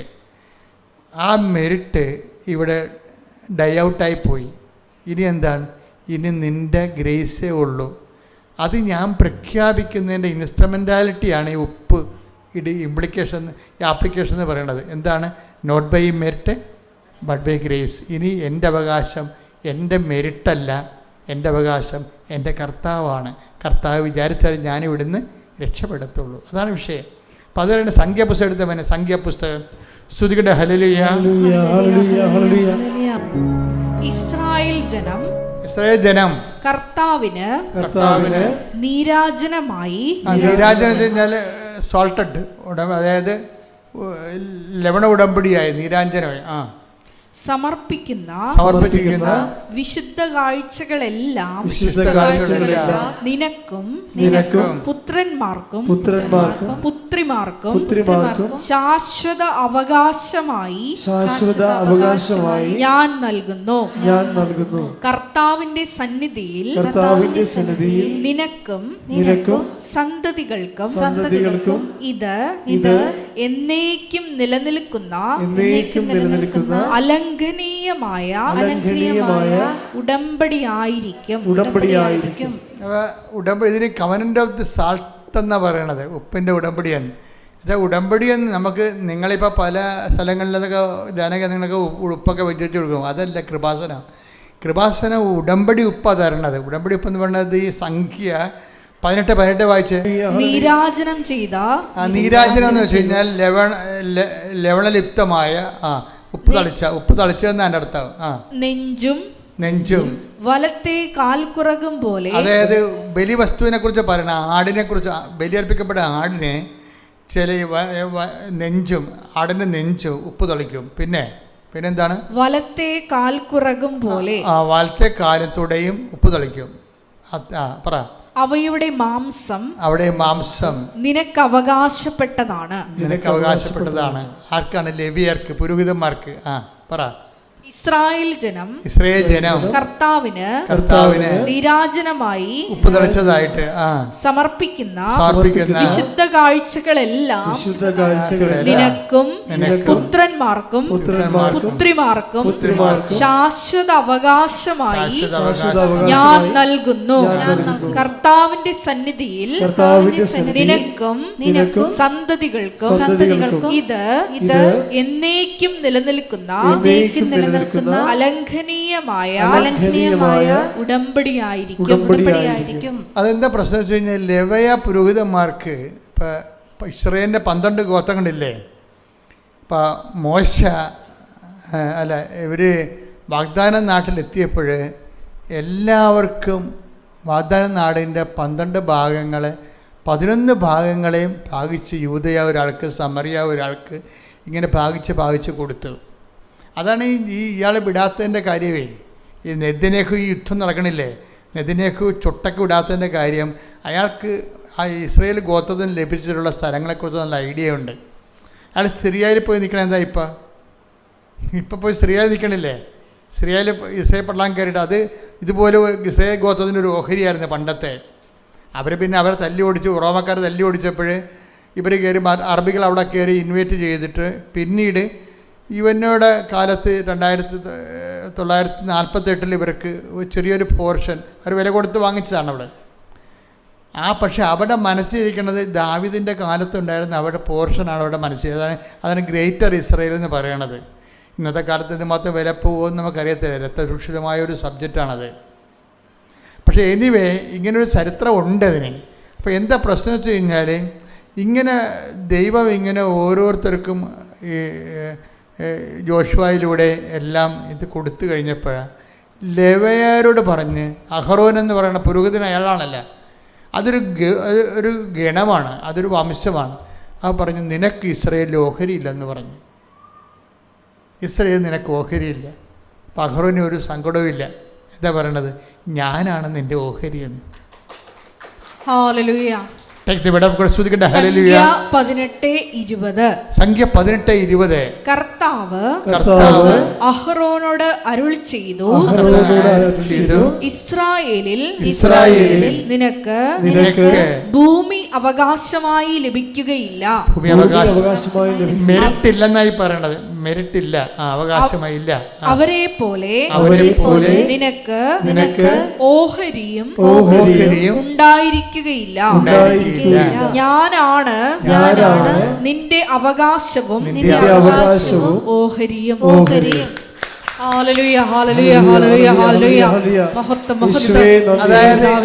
അതുകൊണ്ട് ഈ ലേവ്യർക്ക് പുരോഹിതന്മാർക്ക് പ്രത്യേകിച്ച് സ്ഥലമില്ല. എന്താണ്? കർത്താവ് തന്നെയാണ് അവരുടെ ഓഹരി. അതുകൊണ്ട് കർത്താവിന് കൊടുക്കുന്നതെല്ലാം അവരുടേതാകും. അതുകൊണ്ടാണ് ഉപ്പ് നെഞ്ചിൽ ഉപ്പ് തളിക്കും, തൊടയിൽ ഉപ്പ് തളിച്ചും അത് അവർക്ക് അവർ ബലിയർപ്പിച്ചതിന് ശേഷം ആ ഭാഗം അവർക്ക് കൊടുക്കും. എന്താ കാര്യം? അത് കർത്താവിൻ്റെതാണ്. ഉപ്പ് തളിക്കുമ്പോൾ നമ്മൾ അതിൻ്റെ അർത്ഥം എന്താണ്? അത് കർത്താവിൻ്റെതാണെന്നാണ്. അതാണ് മിനി കൊണ്ട്. അത് നമ്മളെപ്പോഴും നമ്മൾ ശ്രദ്ധിക്കണം. നിങ്ങളെ ഉപ്പ് ഇങ്ങനെ കിലോ കണക്കിന് മഴിച്ചിട്ട് പോകുന്നുണ്ട്. That is known sense. ഇങ്ങനെ വാരിക്കോരിക്കൊണ്ട് പോകണതല്ല ഉപ്പ്. അത് ഒരു ഡെപ്പി ഇരുന്നാൽ മതി. പക്ഷെ ചെയ്യണവന് എൻ്റെ ചെയ്യണ രീതി അറിയണം. അതിൻ്റെ പിന്നിലുള്ള ബൈബിൾ സത്യങ്ങൾ അറിയണം. അതൊരു ആപ്ലിക്കേഷൻസാണ്. എന്താണ്? എനിക്ക് ഓഹരിയില്ല, എനിക്ക് അവകാശമില്ല. Not by merit but by grace. എൻ്റെ അവകാശം ഞാൻ അടിയറവ് വെച്ചിരിക്കുന്നു. കർത്താവാണ് എൻ്റെ അവകാശം. അതുകൊണ്ടാണ് ഞാൻ ആ സ്ഥലത്ത് കൊണ്ടേ ഉപ്പ്. അപ്പോൾ വിപിനെ സംബന്ധിച്ചിടത്തോളം വിപിൻ ഡോക്ടർ എന്ത് ചെയ്യും? തീർന്നു പോകാൻ ജീവിതം തീരുകയാണ്. അതുകൊണ്ട് ചെയ്യും എൻ്റെ പ്രൊഫഷൻസി എൻ്റെ പ്രൊഫഷൻഷിപ്പ് അല്ലെങ്കിൽ എൻ്റെ എക്സ്പീരിയൻസ് ഒന്നുമില്ല. അത് ഞാൻ അടിയറ വെക്കുകയാണ്. ഞാൻ എന്ത് ചെയ്യും? ഉപ്പ് കൊണ്ടുപോയി അവിടെ ഇൻ്റർവ്യൂ ബോർഡിൻ്റെ അവിടെ കൊണ്ടുപോയി വിശ്വാസ പ്രമാണം ചെലുത്തോളും. എന്താണ്? കർത്താവാണ് എൻ്റെ അവകാശം. അകത്ത് കയറുമ്പോൾ ബോർഡ് ഓഫ് എക്സാമിനേഴ്സ് ഇരിക്കുകയാണ്. അപ്പോൾ അവർ 5 ചോദ്യങ്ങൾ ഉണ്ട്. അതിൽ ഒരാളുടെ ചോദ്യം ചോദിക്കും, അത് അറ്റൻഡ് ചെയ്യും. അങ്ങനെ 4 ചോദ്യങ്ങൾ അറ്റൻഡ് ചെയ്യും. പക്ഷെ ഒരു പ്രശ്നം, ബിബിങ് കയറുമ്പോൾ തന്നെ അവരവരുടെ പൊസിഷൻ പറയും. എന്ന് വെച്ച് കഴിഞ്ഞാൽ ഈ 5 ചോദ്യങ്ങളാണ് ഉള്ളത്. 5 ചോദ്യവും ഓരോ ചോദ്യമാണ്. അത് ഏതെങ്കിലും ഒരു ചോദ്യം തോറ്റു കഴിഞ്ഞാൽ 5ഉം തോറ്റതുപോലെ കണക്കാക്കും. അതാണ് പ്രശ്നം. കാര്യം ഇത് ICUയിൽ കിടക്കുന്ന ജീവനുമായിട്ടുള്ള ഒരു അവസാന പോരാട്ടമല്ലേ. അതിന് കൃത്യമായിട്ട് ടെക്നിക്കലായിട്ടുള്ള നോളജ് അറിയണം, രാജ്യത്തിൻ്റെ നിയമങ്ങൾ അറിയണം. ഫ്ലോപ്പായി കഴിഞ്ഞാൽ പിന്നെ കേസാവും, പിന്നെ ഇയാൾക്ക് അവിടെ പോരാൻ പോയി ഇയാൾ അകത്തായി പോകും. അതാണ് വിഷയം, നിസ്സാരമല്ല. വിദേശത്തൊക്കെ ഉള്ള ഡോക്ടർമാർ അനുഭവിക്കുന്ന പ്രശ്നങ്ങൾ നിസ്സാരമല്ല ശരിക്കും. അതുകൊണ്ടാണ് അവർ ആൾക്കാരെ കാണാൻ കൂട്ടാക്കാത്ത പല കാര്യങ്ങളും. എല്ലാം എഴുതി മേടിച്ചിട്ടൊക്കെ ചെയ്യത്തുള്ളൂ. അവരെ ജീവിതം പോകും. അവരെ കേസ് കൊടുക്കാൻ വേണ്ടി വക്കീലുമാരുടെ ഒരു പട തന്നെ നടക്കും ഡോക്ടർമാർക്കെതിരെ. പൈസ കിട്ടണ ചിലപ്പോൾ ഇൻഷുറൻസ് ഉള്ള കാരണം ഇൻഷുറൻസിലാണല്ല ഇതെല്ലാം പോണത് അവിടെ. അത് കാരണം ഇതിങ്ങനെയുള്ള എല്ലാം ഒരു പണികളൊക്കെ നടക്കും അവിടെ. അപ്പം അതുകൊണ്ട് ഇവരകത്ത് കയറി കഴിഞ്ഞപ്പോൾ ആദ്യമേ പറഞ്ഞു 5 ചോദ്യമുണ്ട്. ഓരോ ചോദ്യവും ഒറ്റ ചോദ്യമാണ്. ആ ചോദ്യം അങ്ങനെ ചോദിച്ച് 4ഉം പറഞ്ഞാലും 5ാമത്തെ പറഞ്ഞില്ലേ ഔട്ടാവുമെന്ന് പറഞ്ഞു. എല്ലാം കൃത്യമായിട്ട് പറഞ്ഞു. പക്ഷെ 4 ഇവൻ ചെയ്യും. 5ാമത്തെ ചോദ്യം വരുമ്പോൾ അവിടെ 5ാമത്തെ ചോദ്യം, ഇപ്പോൾ ഒരു ഡെത്ത് ലൈനിൽ കിടക്കുന്ന കുട്ടിയാണ്. ഡോക്ടറുടെ തീരുമാനമാണ് അതിനെ റിലീവ് ചെയ്യുകയോ അതിനെ കൊല്ലുകയോ ചെയ്യേണ്ടത്. അങ്ങനെ സിറ്റുവേഷൻസ് വന്നാൽ ഈ രാജ്യത്തിൻ്റെ നിയമം എന്താണെന്ന് ചോദിച്ചു. ഇയാളിതെല്ലാം പഠിച്ചിട്ടുള്ളതാണ്. പക്ഷെ ആ രാജ്യത്തെ നിയമം ഇയാൾക്ക് അറിയത്തില്ല. ഒരു കൊച്ചിന് ICU നമ്മൾ വെന്റിലേറ്റർ മാറ്റണില്ലേ, ആ ഡെത്ത് ടൈമിൽ കിടക്കുമ്പോൾ വെന്റിലേറ്റർ മാറ്റണമെങ്കിൽ ആ രാജ്യത്തിനൊരു നിയമമുണ്ട് മലേഷ്യക്ക്. അതെന്താണെന്ന് ചോദിച്ച് ആ രാജ്യം ഇതെല്ലാം പഠിച്ച് ടെക്നിക്കലായിട്ട് എല്ലാം അറിയാം, പക്ഷേ ആ ലോക്കൽ കൺട്രിയുടെ നിയമങ്ങൾ അറിയത്തില്ല. അപ്പോൾ പോയി സങ്കടം തീർന്നു, ജീവിതം തീർന്നു. പഠിച്ചതെല്ലാം പോയി. 4 പറഞ്ഞാണ്, 5ാമത്തെ പറയാൻ അറിയത്തില്ല. അവിടുത്തെ ലോക്കൽ നിയമം എന്താണെന്ന് അറിയത്തില്ല. അതിങ്ങനെ മാസം മാറിക്കൊണ്ടിരിക്കുന്ന നിയമമല്ലേ, അറിയാൻ പാടില്ല. തീർന്ന് അവരെ കണ്ണിങ്ങനെ നിറയും. തീർന്നില്ല, ഇറങ്ങിപ്പോരണ്ടേ. ഇറങ്ങിപ്പോരാൻ നേരത്ത് ഒരു ഡോക്ടർ ചോദിക്കും, നീ സീംസ് ബി സോ പെർപ്ലസ്ഡ്, നീ വല്ലാതെ ഇരിക്കണില്ല എന്ന് ചോദിക്കും. അപ്പോൾ കാര്യം ഔട്ടായല്ല. ഔട്ടായി കഴിഞ്ഞപ്പോൾ പറയും, എന്നിട്ട് ഈ ഒരു ഡോക്ടർ പറയും, നിനക്ക് ഇവിടുത്തെ നിയമങ്ങളെക്കുറിച്ച് ഒരു ഐഡിയ ഇപ്പം ഇല്ലെന്നേ ഉള്ളൂ, ഭാവിയിൽ നീ പഠിക്കുമായിരിക്കും, അതുകൊണ്ട് ഞങ്ങൾ നിന്നെ എടുത്തിരിക്കണം എന്ന് പറയും. അതാണ് not by merit but by grace. ഇതിൽ ആപ്ലിക്കേഷൻസാണ്. അപ്പം അതുകൊണ്ട് എൻ്റെ മക്കളെ ശ്രദ്ധിക്കേണ്ടത്, ഉടമ്പടി ഒരു പ്രോജക്റ്റ് പ്രെയറാണ്. അത് കൈകാര്യം ചെയ്യുമ്പോൾ ഇതുപോലെ ക്ലാസ്സുകൾ എപ്പോഴും അപ്ഡേഷൻസ് വാങ്ങിച്ചുകൊണ്ടിരിക്കണം. ഇപ്പം ചില അപ്ഡേഷൻസ് പോയിട്ടുണ്ടെങ്കിൽ അത് നിങ്ങൾ പഴയ ധ്യാനങ്ങൾ കൂടണം. ഇവർ പലരും ധ്യാനം കൂടുന്നില്ല. ഞാൻ മനസ്സിലാക്കിയത് അങ്ങനെയാണ്. അതുകൊണ്ട് ദൈവത്തോട് ചെയ്യുന്ന ഏറ്റവും വലിയ നിന്ദയും അപമാനവുമാണ്. നിങ്ങളെ സഹായിക്കേണ്ട സമയത്ത് ദൈവം സഹായിക്കത്തില്ല. എന്താ കാര്യം? ദൈവത്തോട് ചെയ്തിട്ടുള്ളതാണ് ചൊവ്വാഴ്ചയുള്ള ധ്യാനം കൂടിയേക്കുള്ളതാണ്. നിങ്ങളത് കൂടുന്നില്ലെങ്കിൽ എത്രയും വേഗം പഴയ ധ്യാനങ്ങളെല്ലാം എടുത്ത് കൂടിയിട്ട് കുടിശ്ശിക മാറ്റി കർത്താവിൻ്റെ സന്നിധിയിൽ കറക്റ്റായിട്ട് നിൽക്കാൻ നോക്കണം. Praise the lord. എഴുന്നേൽക്കുക, സ്തുതിക്കട്ടെ. ഹല്ലേലൂയ, ഹല്ലേലൂയ, ഹല്ലേലൂയ, ഹല്ലേലൂയ, ഹല്ലേലൂയ. മഹത്വം, ആരാധന, ആരാധന. ഹല്ലേലൂയ, ഹല്ലേലൂയ. മഹത്വം, മഹത്വം. ആരാധന, ആരാധന. ഹല്ലേലൂയ, ഹല്ലേലൂയ. ഹല്ലേലൂയ, ഹല്ലേലൂയ, ഹല്ലേലൂയ. യേശുവേ ആരാധന, പിതാവേ നന്ദി. പിതാവേ മഹത്വം, മഹത്വം, മഹത്വം. പിതാവേ ആരാധന. ഹല്ലേലൂയ, ഹല്ലേലൂയ. മഹത്വം, മഹത്വം. പോലെ സ്നേഹിച്ചിടാൻ ആവതില്ല ആർക്കുമേ, അങ്ങെപ്പോലെ സ്നേഹിച്ചിടാൻ ആവതില്ല ആർക്കുമേ. ജീവനേ സ്വന്തമേ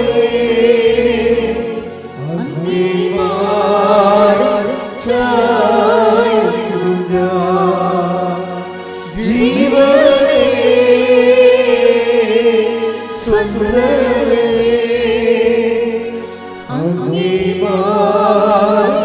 Praise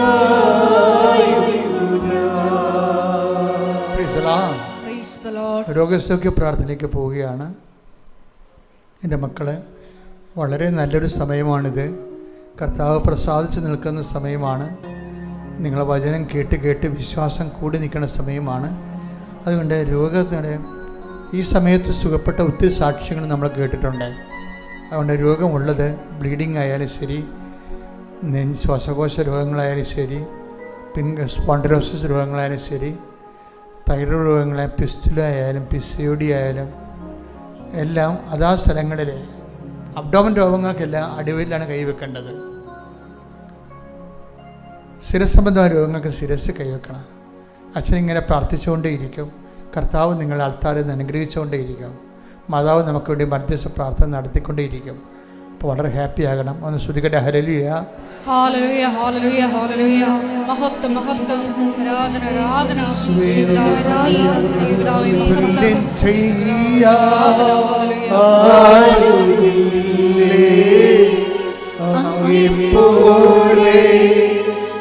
യേശുവേ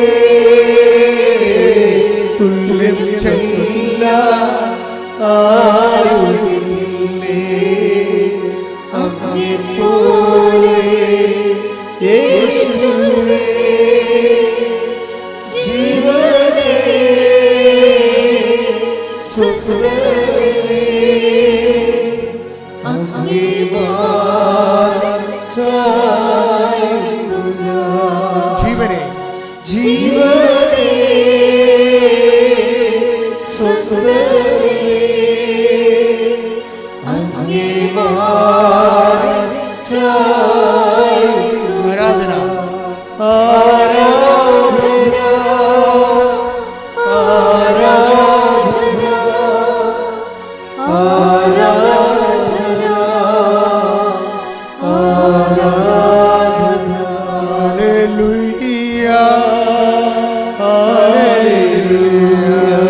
പരിശുദ്ധ പരമദിവ്യകാരുണ്യത്തിന് ആരാധനയും സ്തുതിയും പുകഴ്ചയും ഉണ്ടായിരിക്കട്ടെ. സ്വരത്തിലെ പരിശുദ്ധ പരമദിവ്യകാരുണ്യത്തിന് ആരാധനയും സ്തുതിയും പുകഴ്ചയും ഉണ്ടായിരിക്കട്ടെ. ഹല്ലേലൂയ, ഹല്ലേലൂയ, ഹല്ലേലൂയ, ഹല്ലേലൂയ, ഹല്ലേലൂയ, ഹല്ലേലൂയ, ഹല്ലേലൂയ, ഹല്ലേലൂയ, ഹല്ലേലൂയ,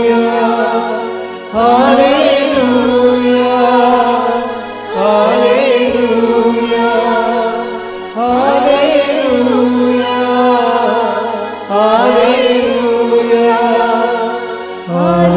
ഹല്ലേലൂയ, ഹല്ലേലൂയ,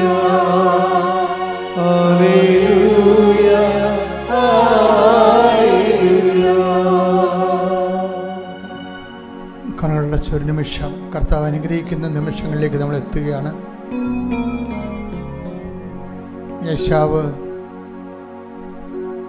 ഇസഹാക്ക് യേശാവിനെ യാക്കോബിനെ കെട്ടിപ്പിടിക്കുമ്പോൾ പറയുന്ന സ്ഥലം, അവസാന ആശീർവാദത്തിനായി ഇസഹാക്ക് യാക്കോബിനെ കെട്ടിപ്പിടിക്കും.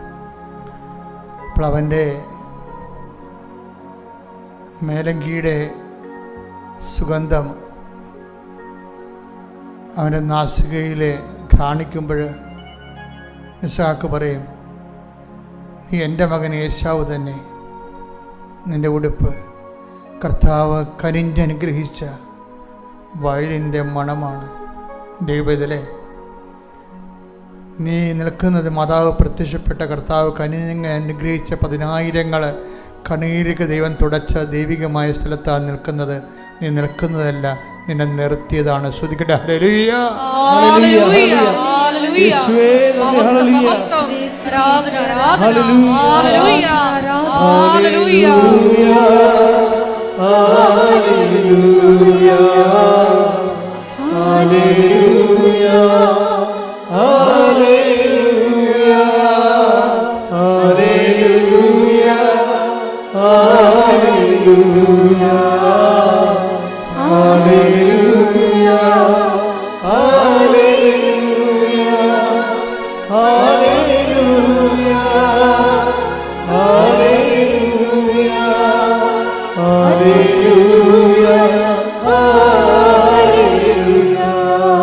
പരിശുദ്ധ പരമദിവ്യകാരുണ്യത്തിന് ആരാധനയും സ്തുതിയും പുകഴ്ചയും ഉണ്ടായിരിക്കട്ടെ.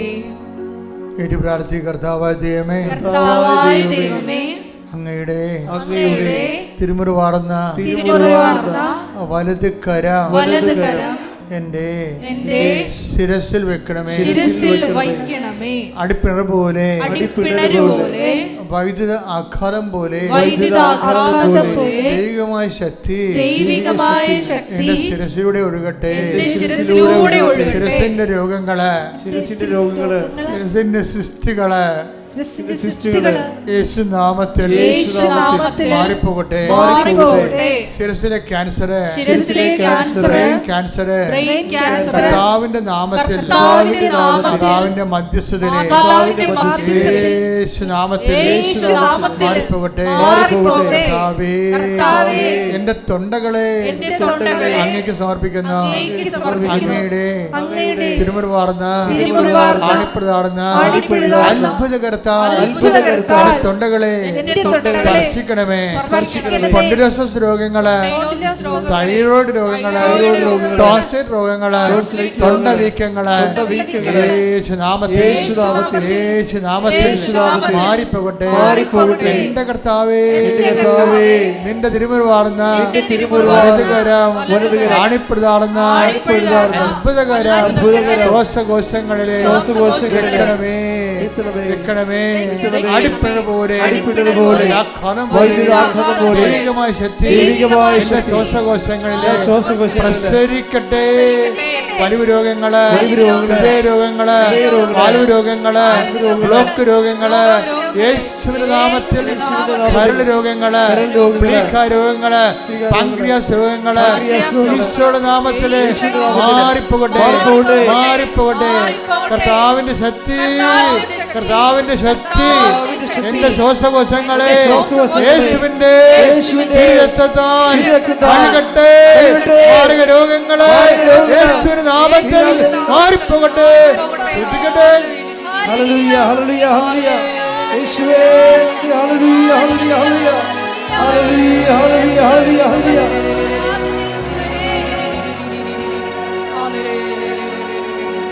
നാഥാവനേ എന്നിൽ നിറയണമേ. നാഥാവനേ സൗഖ്യം നൽകണമേ.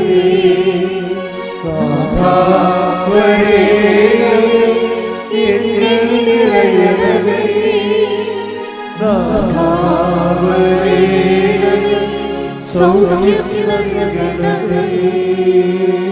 പരമദിവ്യകാരുണ്യത്തിന് നേരവും ആരാധനയും സ്തുതിയും പുകഴ്ചയും ഉണ്ടായിരിക്കട്ടെ. അടിവയറ്റിലും വയറിലും കൈവച്ചുകൊണ്ട് പ്രാർത്ഥിക്കേണ്ട സമയമാണ്. ശ്രുതിക്കട്ടെ ഹല്ലേലൂയ ഹല്ലേലൂയ ഹല്ലേലൂയ ഹല്ലേലൂയ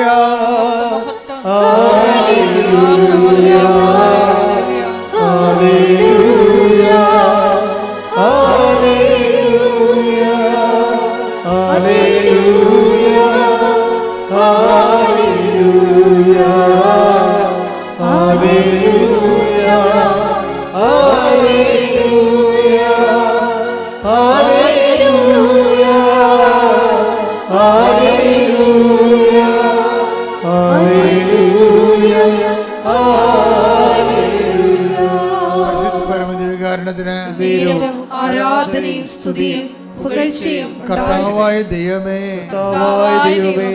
കുടൽ രോഗികള്, കുടൽ രോഗികള്, അൾസർ രോഗികള്, അൾസർ രോഗികള്, അർശസ് രോഗികള്, അർശസ് രോഗികള്, അതുപോലെ തന്നെ നടുവേദനയുള്ളവര്, ഹിപ്പിന് വേദനയുള്ളവര് യേശുവിന്റെ നാമത്തിൽ സൗഖ്യം പ്രാപിക്കട്ടെ, സൗഖ്യം പ്രാപിക്കട്ടെ. ഉദരരോഗങ്ങള്, രഹസ്യ രോഗങ്ങള് യേശുവിന്റെ നാമത്തിൽ അടിപ്പിണ പോലെ കറം പോലെ ദൈവികമായ ശക്തി ഇടിച്ചിറങ്ങട്ടെ.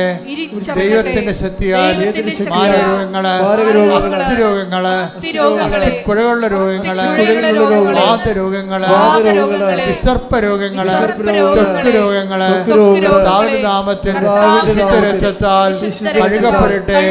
യേശുവിന്റെ നാമത്തിൽ മാരക രോഗങ്ങൾ മാറിപ്പോകട്ടെ.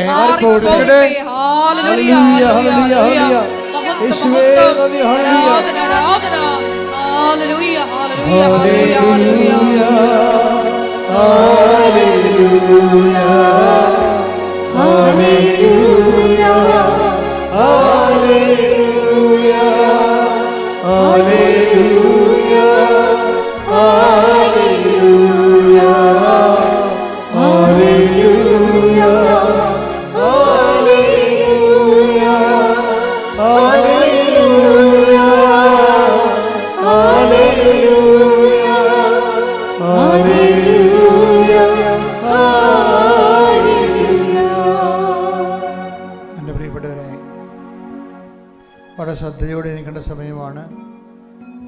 ജീവിതത്തിൻ്റെ വ്യത്യസ്തങ്ങളായ മണ്ഡലങ്ങളിലെ വിഷമസന്ധിയിലാകപ്പെട്ടവർക്ക് വേണ്ടി പ്രാർത്ഥിക്കുന്ന സമയമാണിത്. ജോലിയില്ലാത്തവർ, ഉള്ള ജോലി നഷ്ടപ്പെടാൻ പോകുന്നവർ, ചെയ്തുകൊണ്ടിരിക്കുന്ന ജോലിയിൽ വേറെ കോമ്പറ്റീഷൻ ബേസിൽ വേറെ ആൾക്കാരും കമ്പനികളും ഏജൻസികളും ഒക്കെ പിടിമുറുക്കിയിട്ട് പണിയില്ലാതെ കൂടെ നിൽക്കുന്നവരെ നിലനിർത്താൻ പറ്റാതെ അവരും വേറെ ചിതറിപ്പോയിട്ട് അകപ്പാട് ഒറ്റപ്പെട്ടു പോയി സങ്കടപ്പെട്ട ഒത്തിരി മനുഷ്യരുണ്ട്. അവരെല്ലാം സമർപ്പിച്ച പ്രാർത്ഥന സമയമാണ്. നിങ്ങൾ ഓർക്കുക, അമ്മ മാതാവ് ജീവനോടെ പ്രത്യക്ഷപ്പെട്ട സ്ഥലത്ത് നിന്നെ കൊണ്ടുവന്നിട്ടുണ്ടെങ്കിൽ ദൈവത്തിന് നിനക്കൊരു പരിഹാരം തരാൻ ഉദ്ദേശിക്കുന്നുണ്ട്. നീ ശ്രദ്ധിച്ച് ഉടമ്പടി ജീവിക്കാൻ നോക്കുക. കർത്താവ് അങ്ങനെ മക്കൾക്ക് വേണ്ടി പ്രാർത്ഥിക്കുന്നു. വിദ്യാഭ്യാസത്തിൻ്റെ പ്രക്രിയയിലിരിക്കുന്നവർക്ക് വേണ്ടി പ്രാർത്ഥിക്കുന്നു. പരീക്ഷയിൽ കൂടെ തോറ്റുപോയിട്ട് ഇത് തന്നെയാണോ ഞാൻ പഠിക്കേണ്ടിയിരുന്നത് എന്ന് ചിന്തിച്ചിട്ട് ഇനി എനിക്ക് പിന്നോട്ട് നടക്കാൻ പറ്റത്തില്ലല്ലോ എന്ന് വഴിമുട്ടി നിൽക്കുന്ന മക്കൾ പുതിയ വഴി അവർക്ക് തെളിച്ചു കൊടുക്കുന്ന സമയമാണ്. മാതാവ് നിങ്ങൾക്ക് വേണ്ടി മധ്യസ്ഥം വഹിക്കുന്ന സമയമാണ്. അതുപോലെ തന്നെ അത് വീട്ടിലെ പ്രയാസങ്ങളുണ്ട്. പലതരത്തിലുള്ള ഓരോ വ്യക്തികൾക്കും ഓരോ പ്രയാസങ്ങളുണ്ട്. വീട് മൊത്തം പ്രശ്നമാണ്. വീട്ടിലോട്ട് ചെല്ലാൻ പറ്റുന്നില്ല, കയറാൻ പറ്റുന്നില്ല, വല്ലയിടവും പോയി ഒളിച്ചു പോയാലാൻ തോന്നിപ്പോകുന്ന രീതിയിൽ സമാധാനം നഷ്ടപ്പെട്ട കുടുംബങ്ങൾ കർത്താവെ അവരെ സമർപ്പിച്ച് പ്രാർത്ഥിക്കുകയാണ്. കർത്താവ് ചെറിയ കടകളുണ്ട്, ജീവിത മാർഗങ്ങളുണ്ട്, അത് അടഞ്ഞു വരുന്ന ലക്ഷണമാണ്. കടക്കാരെല്ലാം വാങ്ങിച്ചുകൊണ്ട് പോയിട്ട് ഒന്നും തിരിച്ചു കിട്ടാത്ത അവസ്ഥയാണ്. ചോദിക്കുമ്പോൾ പരിഭവമാണ്. ഇനി ഞാൻ എന്തെടുത്തിട്ട് എൻ്റെ കുഞ്ഞുങ്ങളെ പോറ്റുവെന്നറിയാതെ വേദനിക്കുന്ന മക്കളുടെ മേൽ കർത്താവിൻ്റെ ചൈതന്യം പ്രസ്തരിക്കട്ടെ പ്രാർത്ഥിക്കുന്നു. വിവാഹം ഒത്തുവരാത്തവർ, മക്കളില്ലാത്തവർ, വീടിൻ്റെ വഴിയില്ലാത്തവർ, വീട് വെക്കാൻ നിവൃത്തിയില്ലാത്തവർ, ഭാഗ ഉടമ്പടി നടക്കാത്തവർ, എല്ലാവരുടെ മേലും കർത്താവിൻ്റെ ചൈതന്യം പ്രസ്തരിക്കട്ടെ. ശ്രുതികട്ടെ.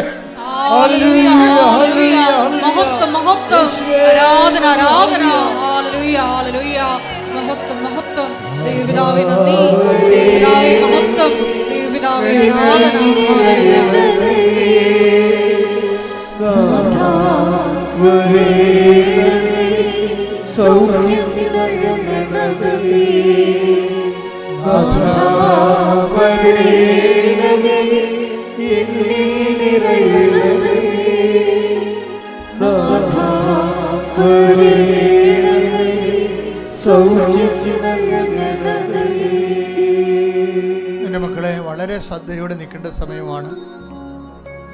നമ്മൾ ഒരുമിച്ച് പ്രാർത്ഥിക്കുകയാണ്. ഒരാൾക്ക് വേണ്ടി 1000 പേര് പ്രാർത്ഥിക്കേണ്ട സമയമാണ്. കർത്താവ് നിങ്ങളുടെ കണ്ണുനീർ തുടച്ചു നീക്കുന്ന സ്വർഗീയമായ നിമിഷമാണ്. ഒരൊത്തിയും പിടിയും കിട്ടാത്ത എന്ത് ചെയ്യണമെന്ന് അറിയാൻ പാടില്ല. അങ്ങനെ ഒരു പുതിയ വഴി കിട്ടാൻ വേണ്ടി പ്രാർത്ഥിച്ചുകൊണ്ടിരിക്കുകയാണ്. കർത്താവ് ജീവിക്കാൻ വേണ്ടി ഒരു മാർഗം, ചിലർക്ക് ജീവിത പങ്കാളി കിട്ടണില്ല. 45 വയസ്സായി, ജീവിത പങ്കാളി കിട്ടണില്ല. ഇനി കിട്ടുമോ എന്നറിയാൻ പറ്റാത്ത ആശങ്കയാണ് അവർക്ക്. ഉറങ്ങാൻ പറ്റണില്ല. അവിടെ ജീവിതം ആകപ്പാടെ തകരുകയാണ്. കുത്തഴിഞ്ഞ പുസ്തകം പോലെ കിടക്കും. തുന്നിക്കൂട്ടാൻ ആരുമില്ലാത്ത അവസ്ഥയാണ്. കുടുംബത്തിൽ നഷ്ടപ്പെട്ടു പോയ സമാധാനം, ചെയ്തുകൊണ്ടിരുന്ന രഹസ്യമായ കാര്യങ്ങളെല്ലാം പരസ്യമായി പോയത് കാരണം പലതരത്തിൽ എപ്പോഴും കുത്തും നോടും മേടിച്ച് എവിടെയെങ്കിലും പോയി തൂങ്ങിച്ചെത്താൻ മതിയെന്ന് തോന്നുന്ന രീതിയിൽ മാനസിക ഭാരമുള്ളവരെ കർത്താവ് സ്പർശിച്ച് അനുഗ്രഹിച്ച് ആശ്വസിപ്പിച്ച് ശക്തിപ്പെടുത്തുന്നുണ്ട്. ശ്രദ്ധിക്കട്ടെ. ഹല്ലേലൂയ, ഹല്ലേലൂയ, ഹല്ലേലൂയ. മഹത്വം, മഹത്വം. ആരാധന, ആരാധന.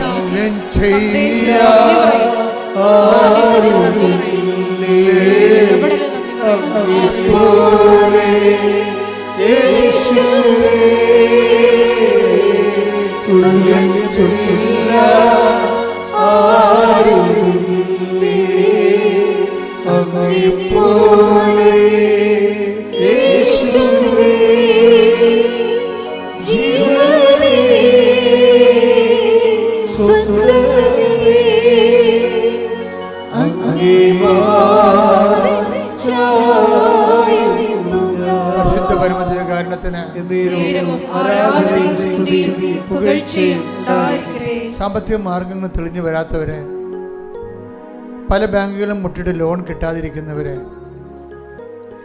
ആവശ്യപ്പെട്ട രേഖ കിട്ടാത്തവരെ, വീടിന് നമ്പർ കിട്ടാത്തവരെ, ഇനി ഈ വിഷയത്തിൽ ചെയ്യാൻ ഇനി ഒന്നുമില്ല, ഞാൻ എന്ത് ചെയ്യുമെന്ന് അറിയാൻ പറ്റാതെ പകച്ചു നിൽക്കുന്നവര്, 2-3 ഏജൻസിക്ക് പൈസ കൊടുത്ത് എല്ലാ പൈസയും പോയി, ഇനി എന്ത് ചെയ്യുമെന്ന് അറിയാൻ പറ്റാതെ വിഷമിച്ച് നിൽക്കുന്നവര്, ശരിക്കും പറഞ്ഞാൽ ആശ്വസിപ്പിക്കാൻ ആരുമില്ലാതെ എന്തെങ്കിലും സങ്കടം പറയുമ്പോൾ ആ കേൾക്കുന്നവർ പറയും, ഞാൻ അന്നേ പറഞ്ഞതല്ലേ, ഇപ്പം എങ്ങനെ ഇരിക്കണം, താനേ കയറിയാൽ കൊയ്യാലില്ല, അനുഭവിച്ചു എന്നൊക്കെ പറഞ്ഞുകൊണ്ട് സ്വന്തം വീട്ടിൽ തന്നെ ആശ്വാസമില്ലാതെ ചവിട്ടി പുറത്താക്കപ്പെടുന്നവർ. കർത്താവേ, അവർക്ക് അങ്ങ് മാത്രമേ, ആരെല്ലാം ഉപേക്ഷിച്ചാലും ഞാൻ നിന്നെ ഉപേക്ഷിക്കുന്ന ഒരു ഒറ്റ വാക്കിലാണ് ഈശോയെ അങ്ങയുടെ മക്കൾ ഇവിടെ നിൽക്കുന്നെന്ന് ഓർക്കണമേ എന്ന് പ്രാർത്ഥിക്കുന്നു. സ്തുതിക്കട്ടെ. ഹല്ലേലൂയ, ഹല്ലേലൂയ, ഹല്ലേലൂയ, ഹല്ലേലൂയ, ഹല്ലേലൂയ. ഞങ്ങളെ അവഗണിക്കില്ലെന്ന് തിരുവചനത്തിലൂടെ നൽകിയ ഉറപ്പിന് നന്ദി പറയുന്നു.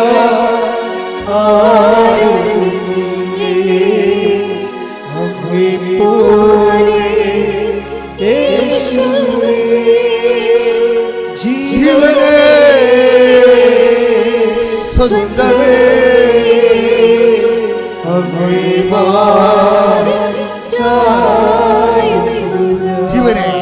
ജീവനേ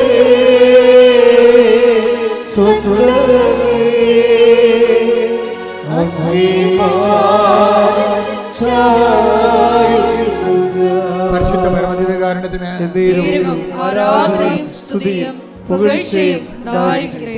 മക്കളെ ഓർത്ത് വേദനിക്കുന്നവർ, അവിടെ വിസ കട്ടാകാൻ പോകുന്നു, അവർക്ക് വിസ പുതുക്കി കിട്ടണില്ല, ഇനി എന്ത് ചെയ്യുന്നവർക്കൊരു ഐഡിയ ഇല്ല. കുഞ്ഞുങ്ങളെ അവിടെ കൊണ്ടുപോയി വിസയും പുതുക്കാൻ പറ്റണില്ല, ചെയ്തുകൊണ്ടിരുന്ന ജോലിയുടെ പ്രോജക്റ്റും തീർന്ന് തിരിച്ചു പോരേണ്ടി വരുന്നു, വിസ കിട്ടുന്നില്ലെങ്കിൽ എന്ത് ചെയ്യും? അങ്ങനെ കുഴങ്ങിക്കിടക്കുന്നവർക്ക് തീരുമാനം എടുക്കാൻ പറ്റാതെ വിഷമിക്കുന്നവരുടെ മേൽ കർത്താവിൻ്റെ അരുവി വരാൻ വേണ്ടി പ്രാർത്ഥിച്ചുകൊണ്ടിരിക്കേണ്ട സമയമാണ്.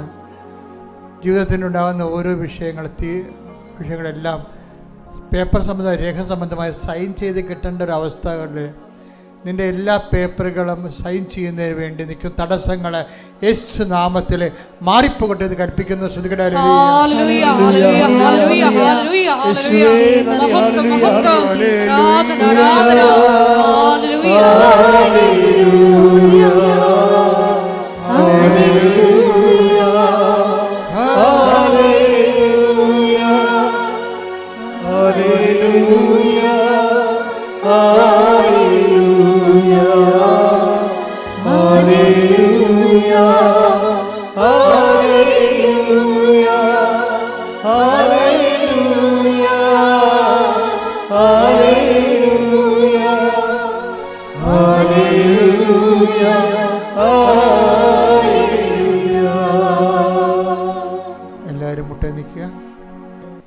ദൈവത്തിൽ നിന്നാണ് സമാധാന ആശീർവാദം മേടിക്കേണ്ടത്.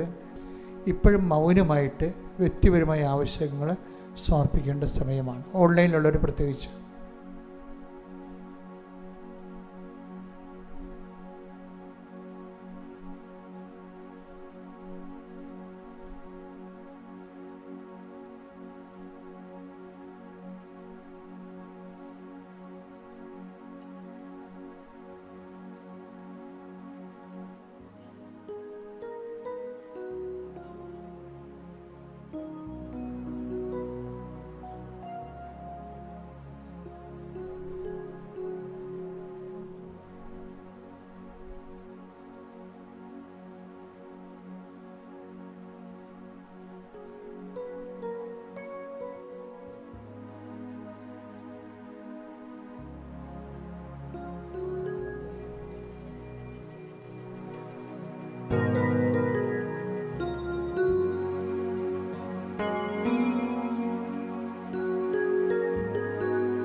പരിശുദ്ധ പരമമാ ദിവ്യകാരുണ്യമേ,